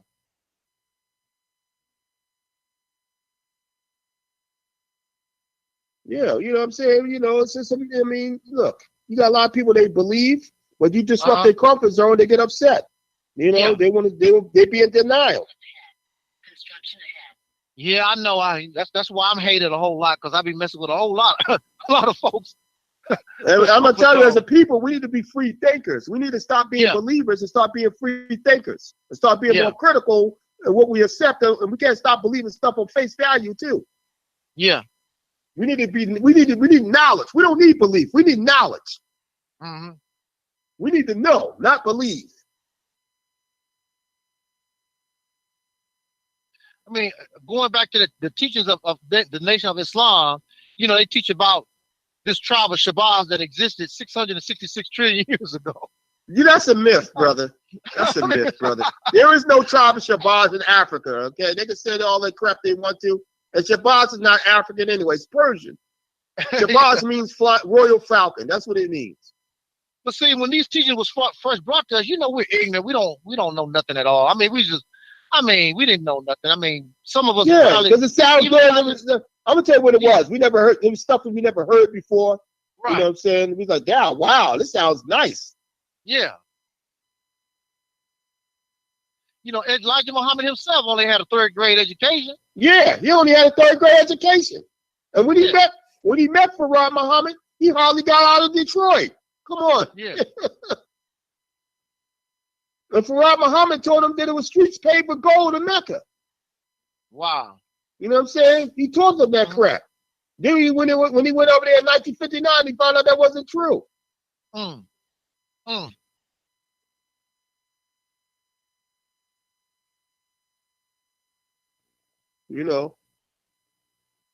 Wow.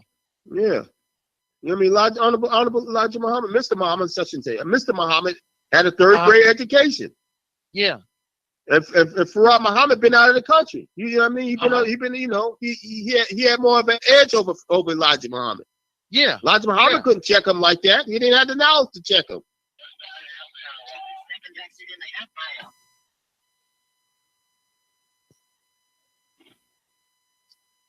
And he was in the Christianity before he met Farrakhan Muhammad. Right. And a Mason. He was a Mason too. Yeah, I heard. No, it's true. He said out of his own mouth that he was a Mason. Mm-hmm. And brother Seti and young Pharaoh, have many videos, breaking all that kind of stuff down. Yeah, it's true what they say. I know a lot of people don't like them, but they disrupting their comfort zone. Yeah, right. That's what it is. Disrupting the comfort zone. Now I don't agree with everything Pharaoh and them say. I don't agree with everything, but when it comes to the inner why, they telling the truth, brother. Yeah. Well, these comfort zones need to be. They need to be broke up. Yeah, they need to be broke up. That's because that's holding out people in bondage. Yeah. When you're in a cult, you can't be a free thinker if you're in a cult. Mm-hmm. You can't think for yourself when you're in a cult. You gotta accept everything hook, line, and sinker. And it's dangerous to be a part of a cult because you could end up in a Jim Jones situation. Yeah, very easily. Yeah. And Farrakhan could pull another Jim Jones on them cats, and they'll do it too. I'm very sure they would. At the roundabout, take the 3rd exit. Man. Well, brother Dan, you brought the heat. You brought the heat. Yes, sir. Like I keep telling people, it's nothing personal. I mean, we just gotta keep it real. If I knew the things that I know now, I never would have been part of the Nation of Islam to begin with. Same here. I would have never been put a part of no inner why if I knew like I knew now. I wasted pretty much majority of my life with that. And I lost my youth. I mean, a lot of my youth with that. I can't get back. Right. And I mean, I'd be feeling sorry for Brother Ben X. Yeah. I feel for him, brother, but he probably I know he doesn't see it right now because he caught up into the hype. But I would hate to find out. I hope he doesn't waste him. I hope he found out the truth sooner the better. Because I hope he don't end up like me. He'd be like in his late 30s or 40s before he finds out. And then he's gonna be like, oh man, I wasted all. I could have did this, I could have had this. Yeah. Just a waste of time, Yeah, I just hope the brother wakes up, and I feel for him, brother. I never make no comments on this. I just watch him. I be like feeling sorry for him. Well, I'm pretty sure Brother Ben, he keeps. I don't know what it is. He keeps up with the things that I do. He probably will be listening to this video. If not now, he might be listening right now. He does actually listen. He's listening to what we have to say. He does. He's not. Yes, he's a good brother. It's a lot of good brothers and sisters in the inner why. It's a lot of good brothers and sisters in the inner why. They're just under the Farrakhan's mind controls. That's all. Yeah. There's a lot of good brothers and sisters in the inner why. They're just caught up in a personality cult. Yeah, that's all. And I feel for those brothers and sisters. I hope one day they wake up. I hope they wake up soon, so they don't have to keep wasting their life with that. Yeah. Because I really believe I wasted. I really believed a lot of that stuff. I did too. And I work I worked really hard. I sacrificed a lot. I did too. I sacrificed a lot. I sacrificed my money. I sacrificed my money, my time, my energy, everything into that. And these people are so disrespectful too. You and I would be considered veterans, okay? We were soldiers. We were yes, sir. That's true. And they would disrespect us and make you and I believe we don't have the right to say nothing when we were willing to give our lives for the cause. I was willing to give my life for the cause. Yeah. But because of what we have to say, which we have the right to say because we earned it. That's right. We earned the right to talk. We've been there, did that, and done that. Right. And we trying to tell you so that you don't waste your time. Yeah. Something ain't going nowhere.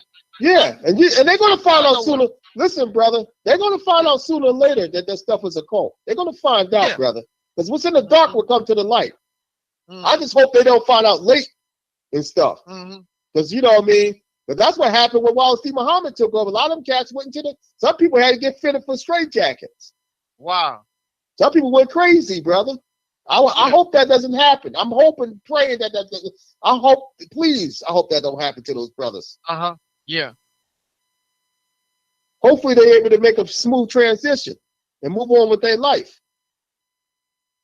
They don't know. They caught up in the hype. I'll tell you this. I went to see the Son of Man back in the day. Oh, okay. So, I know you're talking about Marvin. Yeah, I went to see him back in the day, right? Yes, sir. And even to this day, they really, those brothers and sisters actually got it going on in that little town. I think it's Red Lick, Mississippi. Yes, sir. They really making some moves, man, in that little town. They really do. Yes, sir.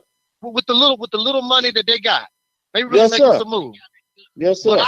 But I was so, I was so overwhelmed by, the thousands of people and the hype that Farrakhan was producing. I'm just basically over, ignored Marvin Muhammad and the things that they was doing. Yes, and sir. actually, You gotta remember, success is not built on numbers. Yeah. Farrakhan got the numbers, but he don't have the success. Sure don't have nothing. Got a lot of numbers, don't have a pocket to piss in. No. I was with an NOI group that was small, and we owned our building. Uh-huh. We owned our building while the other Farrakhan's followers was written. That's a fact. Uh-huh.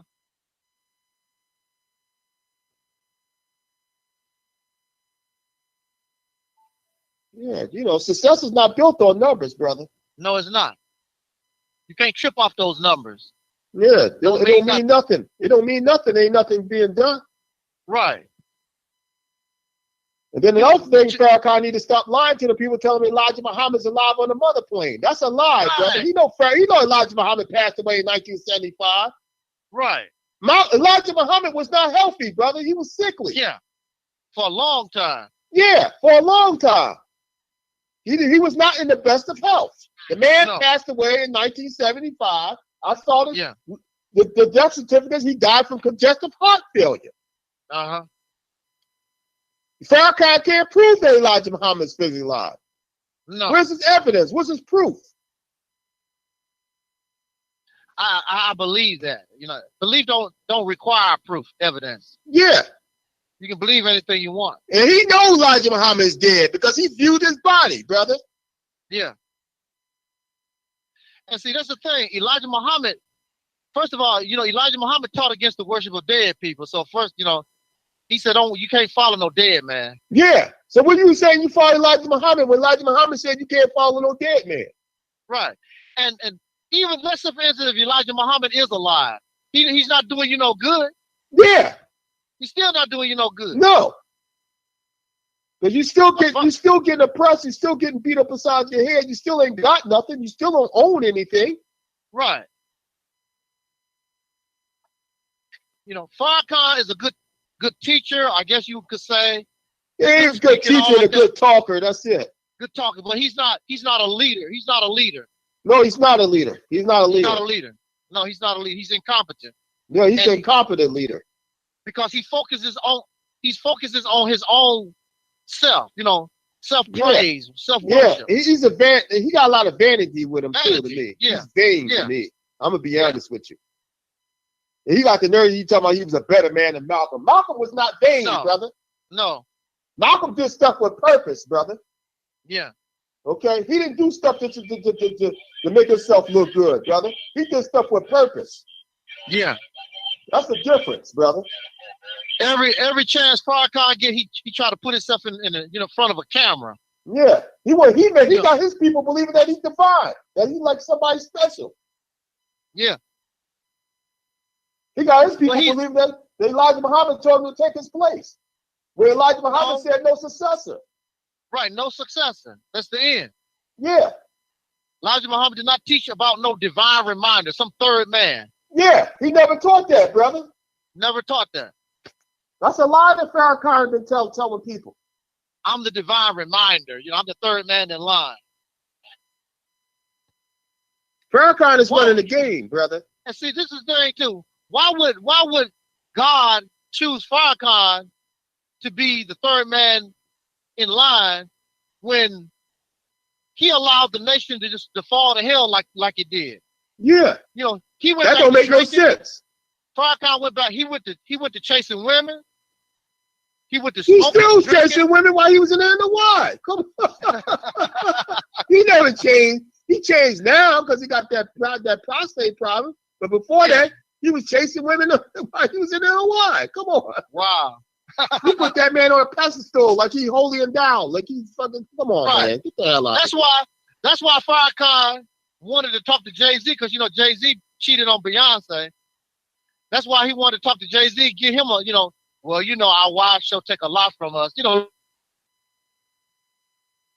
because he did the same thing to Sister. I used to watch Sister Khadijah sometimes, and she'd be looking at Farrakhan like she wanted to just wring his neck. Oh yeah. I'm like, wow. I mean, I saw Sister in one speech. I'm like, damn, what's her problem? I mean, she stared at this dude like she wanted to take a pistol and blow his brains out. Damn. That's deep. It ain't all, but she in a situation like, she has to play ball because she getting fed. You know what I mean? Yeah. Mm-hmm. She ain't gonna rock the cradle, brother. You know what I mean? No. But she can get angry. But that's the best you can do. Just look mean. That's all. Yeah, Claire Muhammad looked mean sometimes. You see a picture of her? Because she was upset about things too. Yeah. She was going to move to Egypt with F.O.I, Elijah Muhammad's younger son. Yeah, it's in the letter. He wrote a letter to Wallace C. Muhammad. I have a copy of that letter. I got to find it. But it's in here somewhere. And Sister Clara is the only wife this man had. That's the only wife, brother. He only had one wife, and that's Claire Muhammad, brother.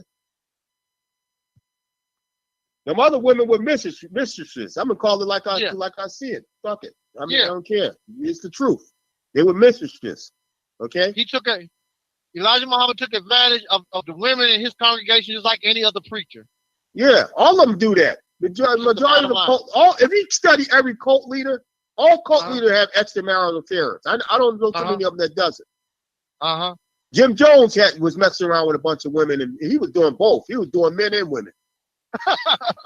No, it's the truth, brother.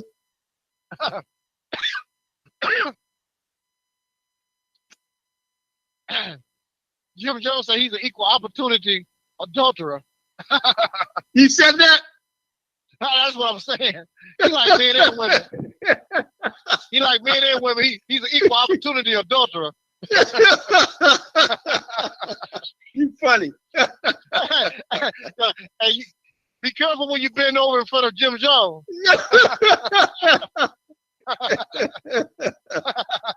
Oh man. I'm gonna tell you who Farrakhan remind me of, brother. You ever see that movie called Cotton Comes to Harlem? There was a deacon called Deacon O'Malley. He reminds me just like that, man. He remind me of that character. Yeah, just like him, brother. What's so sad is Farrakhan got so much potential. I mean, he could put us into a stratosphere we've never been before. But he's just so messed up, He's really messed up. Well, I'm gonna tell you, he had his opportunity when he had that first Million Man March, and he blew it. Yeah, he blew it, right. That was his chance right there. He had a chance. He had a big chance to do something on a bigger scale, but he blew it. He really had to. For the first time in our history, he was the first person to actually have the ear of various people, our people across the board. That's true. That's true. Prior to Marcus Garvey. Yeah. After Marcus Garvey, rather. Yeah, but the problem is he didn't have the tensions like Marcus Garvey. No, and he really don't know what to do either, Yeah, I don't think he know what to do. He don't know what to do. That's he don't know what to do. He don't know what to do. So I think it was too overwhelming for him. Yeah. My personal opinion, I think it was too overwhelming, and he couldn't handle it. No. And people was telling me, because I said ain't nothing happened with the Million Man March and the Justice of L. They say the only thing you got to do is take the lesson, the message from Farrakhan, and do your own thing.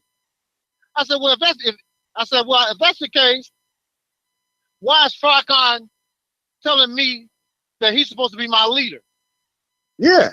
If I'm You're supposed to do all lead this by. on If my you're a own, leader, if you say you're a leader, you're supposed to lead by example, not you're by supposed to talk. lead by example, Yeah. right? Yeah, not by talk alone. You gotta lead by example when you say you're a leader. And if I gotta lead myself, what the hell I need him for? Yeah. What do the- you what the need hell him I- for if you gotta lead yourself? Yeah, what you need him for? But you know, these people got to make excuses for their loyalty to that which makes them comfortable. I was Yeah. telling the brother, I said, look, I said, y'all love Louis Farrakhan because you can eat on your own. If you depended upon Farrakhan, y'all be some starving son of a gun. And I bet you won't love him like you claim that you love him right now. You're able to take care of yourself. Yep. Because Farrakhan don't financially take care of them cats. He don't take care of them ministers. He don't take care of a few people that's probably in his inner circle. The rest of the people, they on their own. I remember Minister Anthony had to was working a job. Okay, Rodney Muhammad had to get it. Rodney Muhammad, the minister they got now, he part of the NAWCP. Okay, he had to make that move to feed his family. Farrakhan ain't taking care of him financially.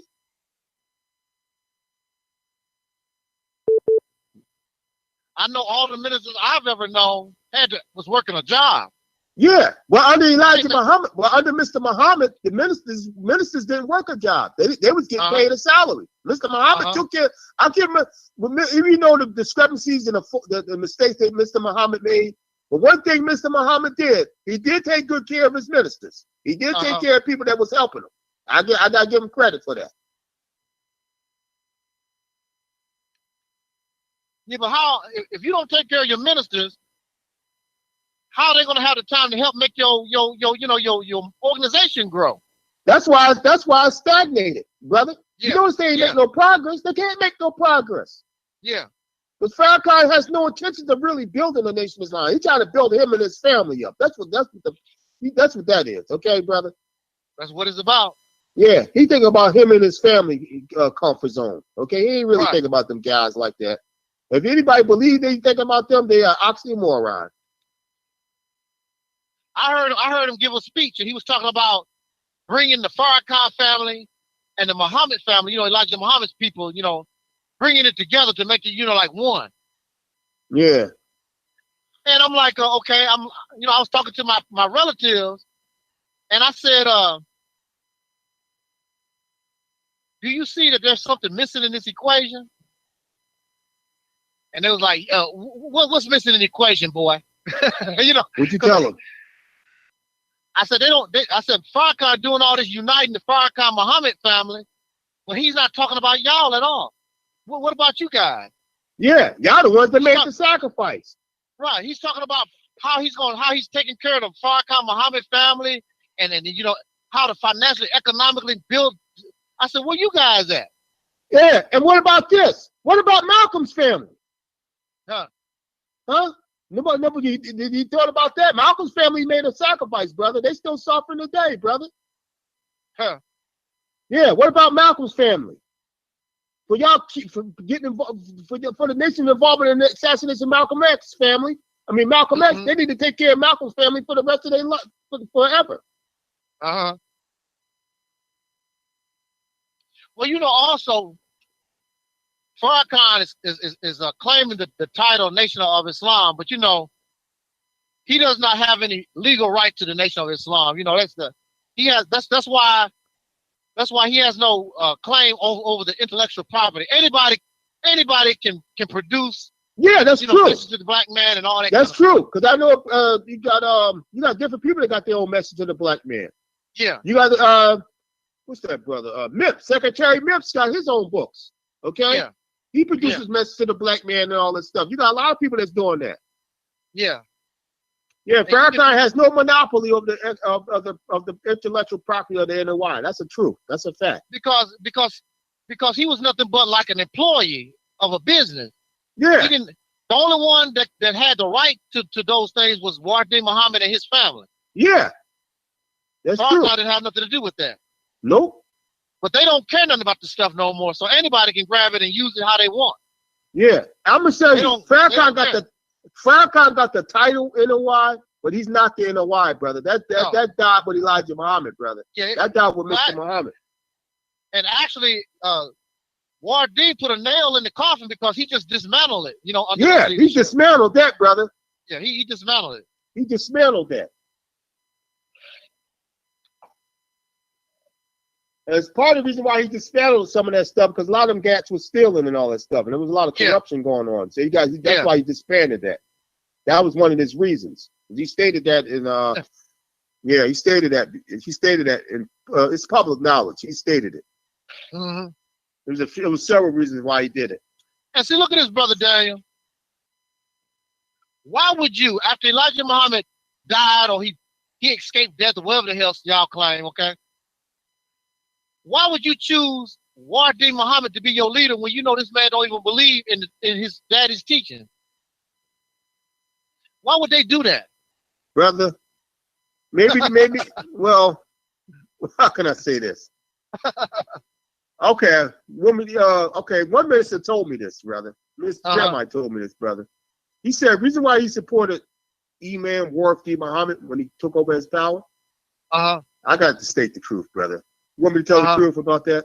I can point from his point of view, but what he told me, this is from what I heard from out of his own mouth. He said that Imam Wardee Muhammad showed him a briefcase full of money. Said, brother, if you back me, you can get this money. And he also said that Wardee Muhammad said he was going to keep the original teaching of Elijah Muhammad, that he wasn't going to change. That he was going to keep the way Elijah Muhammad had it. Okay, I know from some of them guys went because they thought they was going to get some position or whatever. I don't know what Wardee Muhammad promised them. Yeah, you know, but I know from Minister Jeremiah's standpoint, he showed him a briefcase full of money. Okay, I'm going by what the man told me out of his own mouth. You know. Wow. And he placed him over New York. He said he could have New York and all that stuff. And he was the minister. So he was the minister in New York too. To ship Farrakhan somewhere else. Wow. Money talks, huh? Yeah. You know, money talks, bullshit walks. They could say Malcolm's a hypocrite all he wants to, but Malcolm had integrity. Malcolm would not sell out for no money. He would not take no money. Because the FBI offered him money, he wouldn't take it. That's public record, brother. That's on. You can get that on. You can watch that on the internet today. They got it. You know, it's been proven. Yeah. Malcolm died broke, brother. Poor and broke and hungry and naked and out of the doors. Yeah. He didn't have a pasta piston or window thaw. They can say what they want to say about Malcolm. Malcolm had integrity, brother. Right. That's right. He was not corrupt. He was incorruptible. And I told you, and I told my relatives, you know, my uncle was a top lieutenant and captain in New York at one of those New York mosques. You know, they got like 3 chapters in New York. Yes, sir. That's true. You got number 7, number 7A, B, C. See, yeah, I know what you're talking about. Okay. I don't know which one he actually. I think he was actually at number 7. I'm not really sure which one it was. But anyway, I do know this. Mr. Farrakhan knew who my uncle is, and he worked with my uncle for 30-some years. And when my uncle died, like 2 years ago, almost 3 years ago, Farrakhan did not send a letter, a video message, or nothing. Yeah, but when an entertainer has some problem, he goes to their aid. He goes to Dick Gregory's funerals. You go all them entertainers. When it's a follower, you know, people that sacrifice for the NOI, he don't really come to their door. No, he don't. Yeah, he came to Yusuf Shah's funeral. I mean, I was there. He came to his funeral. Well, Yusuf Shah was one of the ones that participated in harassing Malcolm. Yeah, and put Farrakhan in power. Yeah. I mean, he the one that kept Farrakhan in that spot. You know how Farrakhan became minister, brother? Of New York? Okay. This is out of Yusuf Shah, because I'm going to tell you the truth, brother. I used to go to New York every other Sunday with Minister Jeremiah. And Yusuf Shah used to be there too. Okay, we used to eat at that restaurant with Shabazz, what do they call it? Malcolm Shabazz Masjid. They had a restaurant in there. We used to be meeting in there. And Jeremiah and them told us, they said what happened was originally was Minister James Shabazz from out of Newark. He was there before Farrakhan. But him and Yusuf Shah didn't get along. They couldn't click together. He couldn't control James Shabazz. So what happened was, the Honorable Elijah Muhammad asked him who did he wants to work with him in New York. And he said, I want Lewis. I want Brother Lewis from Boston. That's how he became the minister in New York, okay? Okay. I heard it from the source's mouth.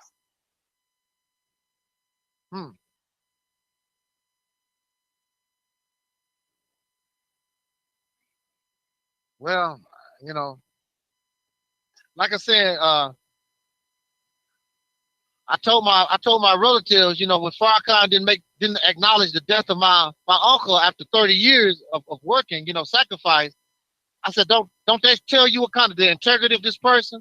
Yeah, because he figured that your uncle was insignificant because he probably didn't have a big name. Okay. No. Okay, but he was a big name person. He didn't even come to Minister Jeremiah Shabazz's funeral. Come on, get the for real. I can go on and on, brother. Yeah. You know what I'm saying? He sent some representative. You know, come on, Minister Jeremiah. I mean, he made mistakes, but he sacrificed for the Nation of Islam. I know that for a fact. Yeah, right. Brother.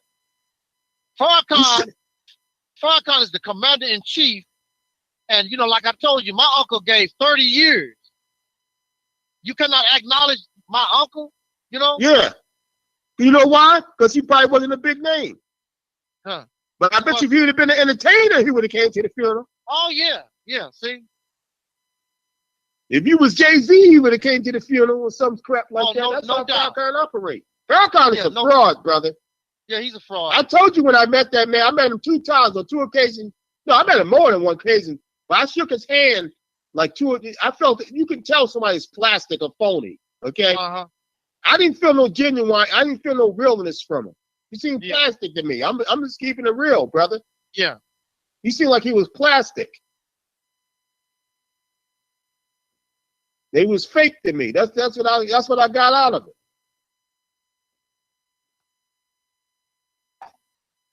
But you know, it's just sad. We need to, just like we said, you know, and then people get mad at John Henry Clark. John Henry Clark called him a fraud or a fake. He is a fake, brother. Yeah. John Henry Clark was right, brother. People get mad at John Henry Clark for saying that, but it's the truth. Yeah. Because we caught up in somebody's personality and all that stuff. Yeah, that's what it is. Farrakhan is not genuine. I don't care what nobody. He ain't genuine to me. No.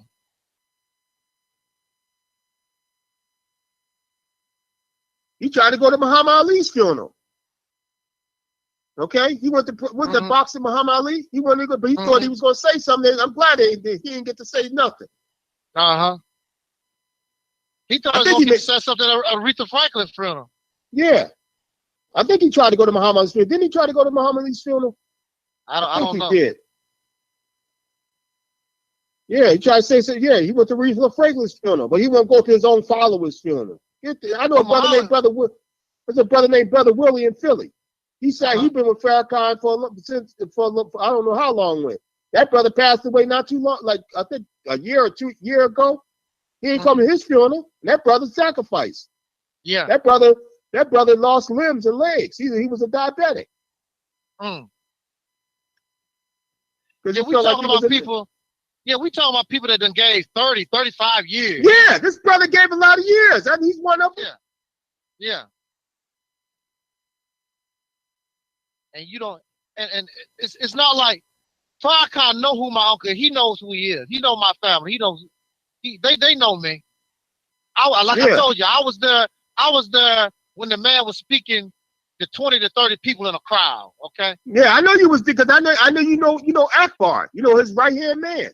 I seen you in the video. I seen you in the video interviewing him. You was interviewing Akbar. And then, look, and them Negroes were so jealous. Because, you know, I just walked up, you know, Akbar greeted me like a long lost brother he ain't seen in a long time. And them Negroes like, where this guy come from? Get the, you know, cause you know, Akbar is like the number 2 man. Yeah, he is. You know, that's Farrakhan's right hand man. And he was the minister of my temple. I work with Akbar every day. Yes, sir. So of course, and Akbar know that I worked hard as hell. He know Akbar knew what kind of person I was back then. He know. Yeah. And I was trying to get an interview. I was trying to get an interview with Farrakhan in 2010, and them Negroes is the one that kept me from getting that interview. Yeah, I'm gonna tell you another brother tried to get an interview with Farrakhan. Brother Lance Shabazz tried to get an interview with him. You remember the Lance Shabazz show? I heard of it, but I really no, that was a good show. You could go on YouTube and watch it to this day. That brother had a real good platform. He had a real good show. He had a lot of Farrakhan followers coming at his neck because he was exposing a lot of truth. Yeah. Omar Shabazz gets a lot of information from out of Lance Shabazz shows too. Yeah, he knows he know Lance Shabazz. Yeah. Yeah. Yep. So it's like people were upset with Omar Shabazz, but Omar Shabazz is exposing the truth. You don't like it because it's disrupting your comfort zone. Yeah. It is. See, a lot of people don't understand. Well, they should understand. It is what it is, okay? Yeah, it is what it is. Okay, it's nothing you can do about it. You can get all emotionally upset all you want to. It is what it is. Yeah. Truth doesn't care about your emotions, brother. It don't care about who you like or nothing. I'm gonna tell you that video set, oh my God, Master Far by Omar Shabazz. Man, I love that. I love that set. Yep. I do too. Set, I watch it every day, pretty much. Yeah, he did a real good job doing that. Yeah, I'm about to get some more videos off of him as soon as my money get right. I already emailed him saying I'm gonna get some more videos off of him. Yeah, okay, yeah. You ever see the picture where Farrakhan Muhammad is talking to the two detectives? Yeah, He don't look like that picture with the book with the man with the picture with the man with the book with the straight hair. Well, Realist Muhammad said that was a cosmetic picture of him. Yeah. They made his hair look straight, but his hair wasn't straight, brother. He was just like, he looked like that guy Wallace died for, who they said the one that was talking to the detectives. And that's documented. Well, they claiming that's not the man. Brother, that is the man, brother. They could be in denial all they want to, brother. That is the man, brother. That's the guy. Yeah. Because before the Nation of Islam, what was the name of it? The World Temple of Islam. What was the name? No, it was called Allah's Temple. Allah's Temple. Yeah. Right. And Farrakhan Muhammad was the leader of that. Yeah. That's the guy. Yeah. That's documented. Yeah. Talking to the detectives. That's him. Yeah. Yeah. If you look at that picture, don't he look more like he looked like Wallace died for than the one with the book in his hand? Yeah. But people gonna believe whatever they want to believe. They're gonna be in denial all they want to. It is what it is. They still waiting on Jesus to come back. So Yeah, they're waiting for the mother plane to come back and Farrakhan Muhammad and Elijah Muhammad to come back. Come on. I like in that film, Omar Shabazz got Elijah Muhammad and Master Farrakhan Muhammad in the mothership. Yeah, I saw that one. What about the one when he got Farrakhan Muhammad going on the mother plane? She had the yeah. Wow. Yeah. Well, how people believe anything, brother. It's a shame, but you're right. Believe anything. Yeah. That's why it's called belief, brother. That's why it's not knowing. It's called belief. Yeah. Not knowing. Nope. Believing and knowing are two different things, brother. When you say you believe, that means you're saying that you don't know. That's what you're saying. When you say you believe, you're saying you don't know. And you're not careful. These people, they'll kill you because you're messing with their comfort zone. Yeah, I know. I know. Hurt you. That's true. They will hurt you. That's true. You got fanatics. That's true. That's a fact. They will hurt you over this stuff. Yeah. They hate your guts. They will hate your guts. I got a relative of mine didn't speak to me for over 2 years because of it. Yeah. I have a blood brother, me and him go at it all the time. He tells me I'm emotional, but brother, I don't have no emotional ties to that no more. You're the one that's getting emotional. Yeah. You're the one getting upset. I'm not upset about the whole situation. I know the truth. Yeah. And I accept the truth. Okay. Yeah. You getting all up bent out of shape about the whole thing, and not me. Yeah. I don't have no emotional ties to that. My ties is to the truth. That's it. I'm a truth seeker. No, we're just haters, and we're jealous, and we're agents, and we're spies. You know? Well, they can believe whatever they want to. Okay, they ain't nobody you know, threatened by no NOI, brother. They're not doing anything, brother. The government is not thinking about the Farrakhan. No. Come on, they're not really thinking about him like that. And you know, and every time you don't hear Farrakhan's name in the news or whatever, that's when he always start talking about the Jews. Yeah. Yeah. I'm like, what? You know, that's just publicity, just to make himself relevant. Yeah, right. Just to make himself relevant. Man, Yeah. please, that man gets a paycheck, probably get a paycheck from the Jews. As far as and you know something, I don't even think the Jews pay attention to him no more like they used to. No, they don't. Yeah, they don't even talk. They They talk about him a little taste, but they're not. Because you know, back in the day, remember they used to protest. Listen, brother. Who controls the media, brother? Who controls the media? The Jews. Okay, if they felt some type of way about Farrakhan, why did they give Farrakhan media attention? Absolutely, got a question. Okay, if they wanted to really crush him, they would be like, man, we ain't giving you no more media attention. Right. So that don't even make any sense, brother. They don't never flag his video. No. They removed him from Facebook. None of that stuff. And they gave him a good play when he did the Million Man March. They didn't have to do that. Sure did. CNN. Yeah. They could have blocked and said, man, we ain't filming that. Okay? Right. So, you know, I find it preposterous when you talk about, when you talking about it, but at the same time, they helping Farrakhan. Get the hell out of here. Right. And you know you got to have a permit to do that march. So they gave him approval. They gave him permit. He got a permit, and they gave him media play. Yeah. Okay. The same people he condemning, they the ones that's helping him. Get the hell out of here. What Seti showed him kissing at you on the mouth, that you kissed him on the mouth. So Sir Seti, he showed that in the video. Wow. Yeah. Oh no, it was another brother too. What's his name? He went to, oh God, what's that brother's name? Natural Tahuti showed it. When he was debating Dr. Wesley Muhammad. Yeah, they're not threatened by no Farrakhan. Come on. No.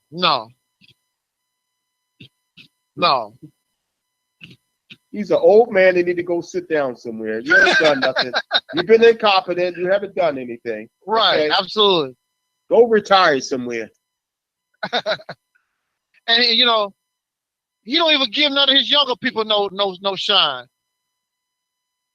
Yeah, because he's a narcissist. Except he trying to push that what's his name, Ishmael. Yeah, I know. And nobody interested in Ishmael. Yeah. He's boring. Yep. And he just, you know, nobody interested in him. Well, he did the same stupid stuff. Well, he did what he had to do. I don't know.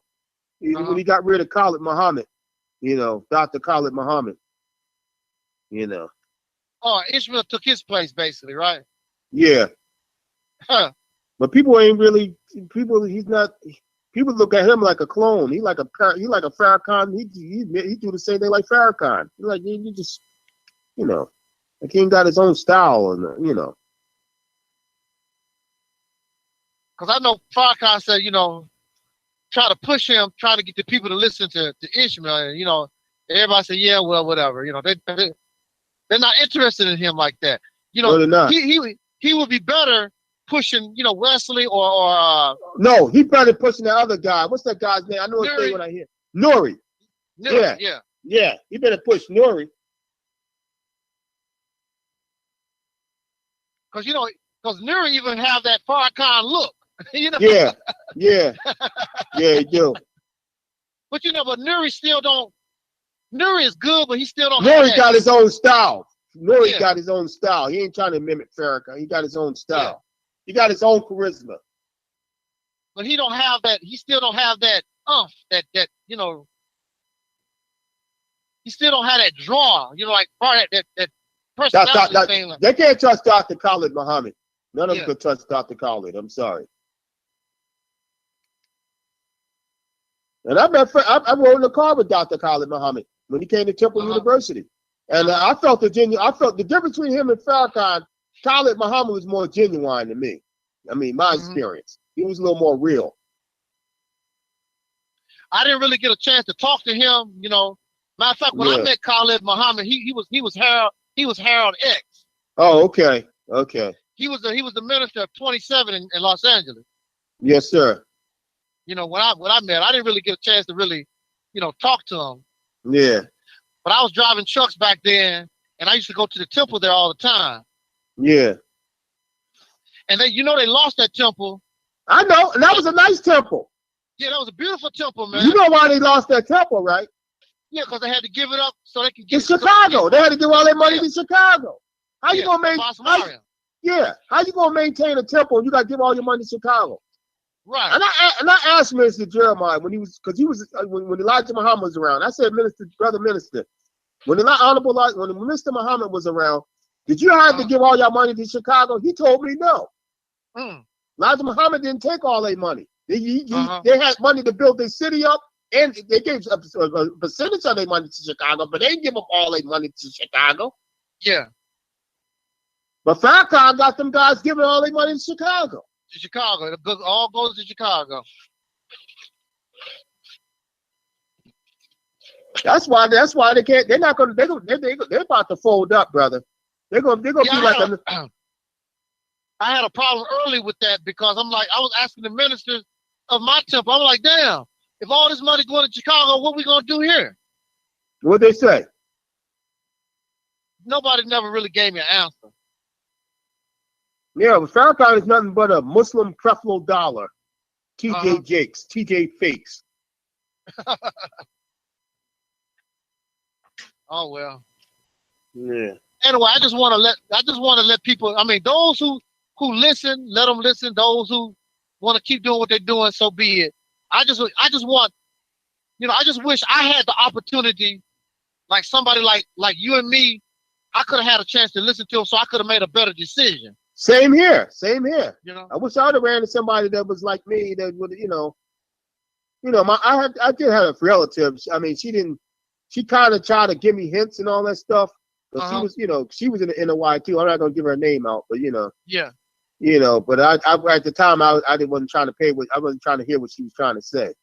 Yeah. She was trying to warn me, But I was in denial like everybody else. Yeah, yeah. Well, I just wanted to be part of the Nation of Islam because, I was influenced since I was a little child, 7, 8 years old. Yeah.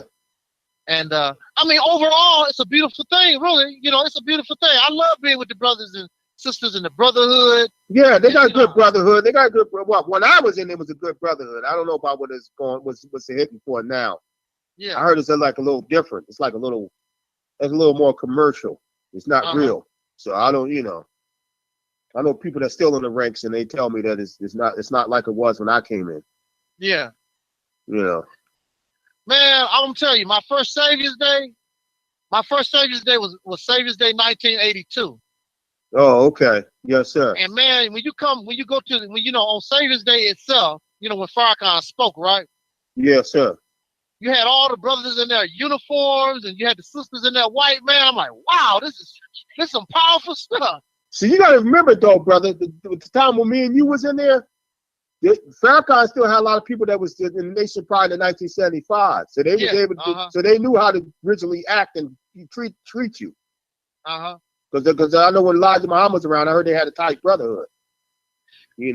So that's what that was. Brothers. I was around brothers that was in the Nation of Islam when Elijah Muhammad basically first took, when he started rebuilding after Muhammad. Oh yeah. Yeah. Wow. They was still alive. Yeah, I met John Muhammad before. I met his brother before. I met John Muhammad before. Yeah, he came to Philadelphia. He came to the Blue Horizon. Yeah, and gave a lecture there. Minister Jeremiah had invited him to Philly. Yeah. Yeah. So, man, well, this was a wonderful talk, Brother Daniel. I'm glad that you took the time to, stop by, and we need to, I wanted to hook you up with Brother Craig, and actually, you guys can get together, and whenever you have time, you brothers can get together and just pick a topic, and I want people to listen to what you have to say because I mean, you have a lot of experience, not only in the Nation of Islam, but in life in general. Yes, sir. Yes, sir. You know, because yes, you and I have some deep conversations. Yes, sir. We do. We had some good conversations. But I want to say this though, brother. I mean, anybody that's out there listening, don't take it personal. If you follow Farrakhan or whatever, don't take it personal. I have nothing against you. You might be a good brother or sister. I know it's a lot of good brothers. Y'all, that's with Farrakhan. Brother, I just want you to open your eyes and your mind, brother. Don't be like me and waste majority of your life for something, and then you find out it's not true. You find out you're gonna find out later. Sooner or later, you're gonna find out because what's in the dark will come to the light. Okay, I'm just trying to wake you up. I'm not trying to just to hurt you. Okay, this is not in the spirit of hurting nobody. I love you. Okay, I don't want you to go through what I went through. I don't want you to be wasting your time if then you find out later that it was a lie. Then you're gonna be like me. Oh, I didn't do this. I wasted all my time. Yeah. It's nothing personal. I'm trying to wake you up because I care. Yeah. Yeah. If I didn't care, I wouldn't be wasting my time talking. I'll just go and just mind my business. Yeah. That's right. You know what I mean? And it's a lot of good brothers and sisters that's in the F.O.I. They're just misled. Yeah. You know what I'm saying? I mean, cults come and go. Look at Father Divine. Yeah. Father Divine had businesses. He had gas stations and all this stuff. You see anything? You see any remnants of Father Divine? No, they all gone. They disappeared. And the Y is going to be the same way when Farrakhan died. They're going to wither away. Yeah, it's going to be the end, really. And if it do be someone around, they're going to be like the Jehovah's Witnesses. Yeah. Because when the Jehovah's Witnesses they were big at one time. Now they're like insignificant. Yeah, really. I don't even hear people talk about Jehovah's Witnesses no more. Yeah, yeah.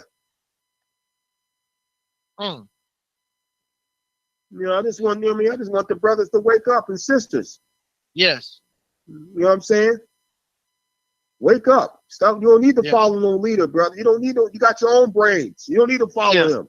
Farrakhan is not. You don't need to follow Farrakhan. Farrakhan is not prepared. And when he died, you still gotta live your life. Yes. Because he at the death door right now. He's 84 years old. Let's face the reality. He'd be lucky if he make it till 90 or 100. Yeah. He's not going to be here forever. He's going to pass away soon, like everybody else. Yeah. And you know, I've been listening to Farrakhan, and I think he's giving his people, he's giving them a hint. You know, this is about to come to an end. Yeah. You know, I know he's giving them hints. Yeah, by the way he's talking, I'm like, he's telling these people, you know, this is you know, this up toward the end here, y'all. And plus, you know, he's sickly also. Yeah, he's sickly. I know that. Yeah, he's sickly also. So, you know. But he told his people, I remember when I was in there, he told us he was going to be on the mother plane. He's going to go with Elijah Muhammad. I remember that lie. That he's going to go away. He's going to be on the mother plane with Elijah Muhammad. Okay. So he got them cats believing that too. Well, you still going to be 85-year-old sickly, you know, on the mother plane. That's not going to change, you know, so. Yeah, so I mean, and the white got a lot of dogma. All religions got dogma in it. Christianity, Judaism, Islam, all they got dogma in it. Truth mixed with falsehood. That's a fact. Right. They all of them made up. Yeah, they always made up. That's why it's so acceptable, because it is truth mixed with falsehood, and when you got truth mixed in with falsehood, it's difficult to discern what is what. That's true. That's true. You know. Yep. Well, let me get off this phone, brothers. Yeah. I have to go, but it was nice talking to y'all. Brother Craig, you still there? Brother Craig got to he'll fall asleep on you. Yes, sir. But I got to go, brother. We'll talk. Okay, all right. All right, peace. Peace. Yeah, peace. Peace. Thanks for coming, brother. I don't even know if we're still on there. Well, thanks everybody for listening. And I want to thank Brother Daniel. I guess Brother Bakari is gone too. And Brother Craig is gone. Anyway, this is your brother, you still know 7 the Mighty One. And we'll check y'all out on the flip. Peace, love, and always. And oh, don't forget, December the 8th, Saturday, December the 8th, 2018. I want y'all to join me, help me celebrate what we call Soul Liberation Day. I'm going to officially kick off Operation Exodus, Mississippi. I'm going to have some, hopefully I can get some nice invited guests to join us, and we should have a pretty decent time. I hope that I can say something that can inspire us to support the real and original Mississippi campaign.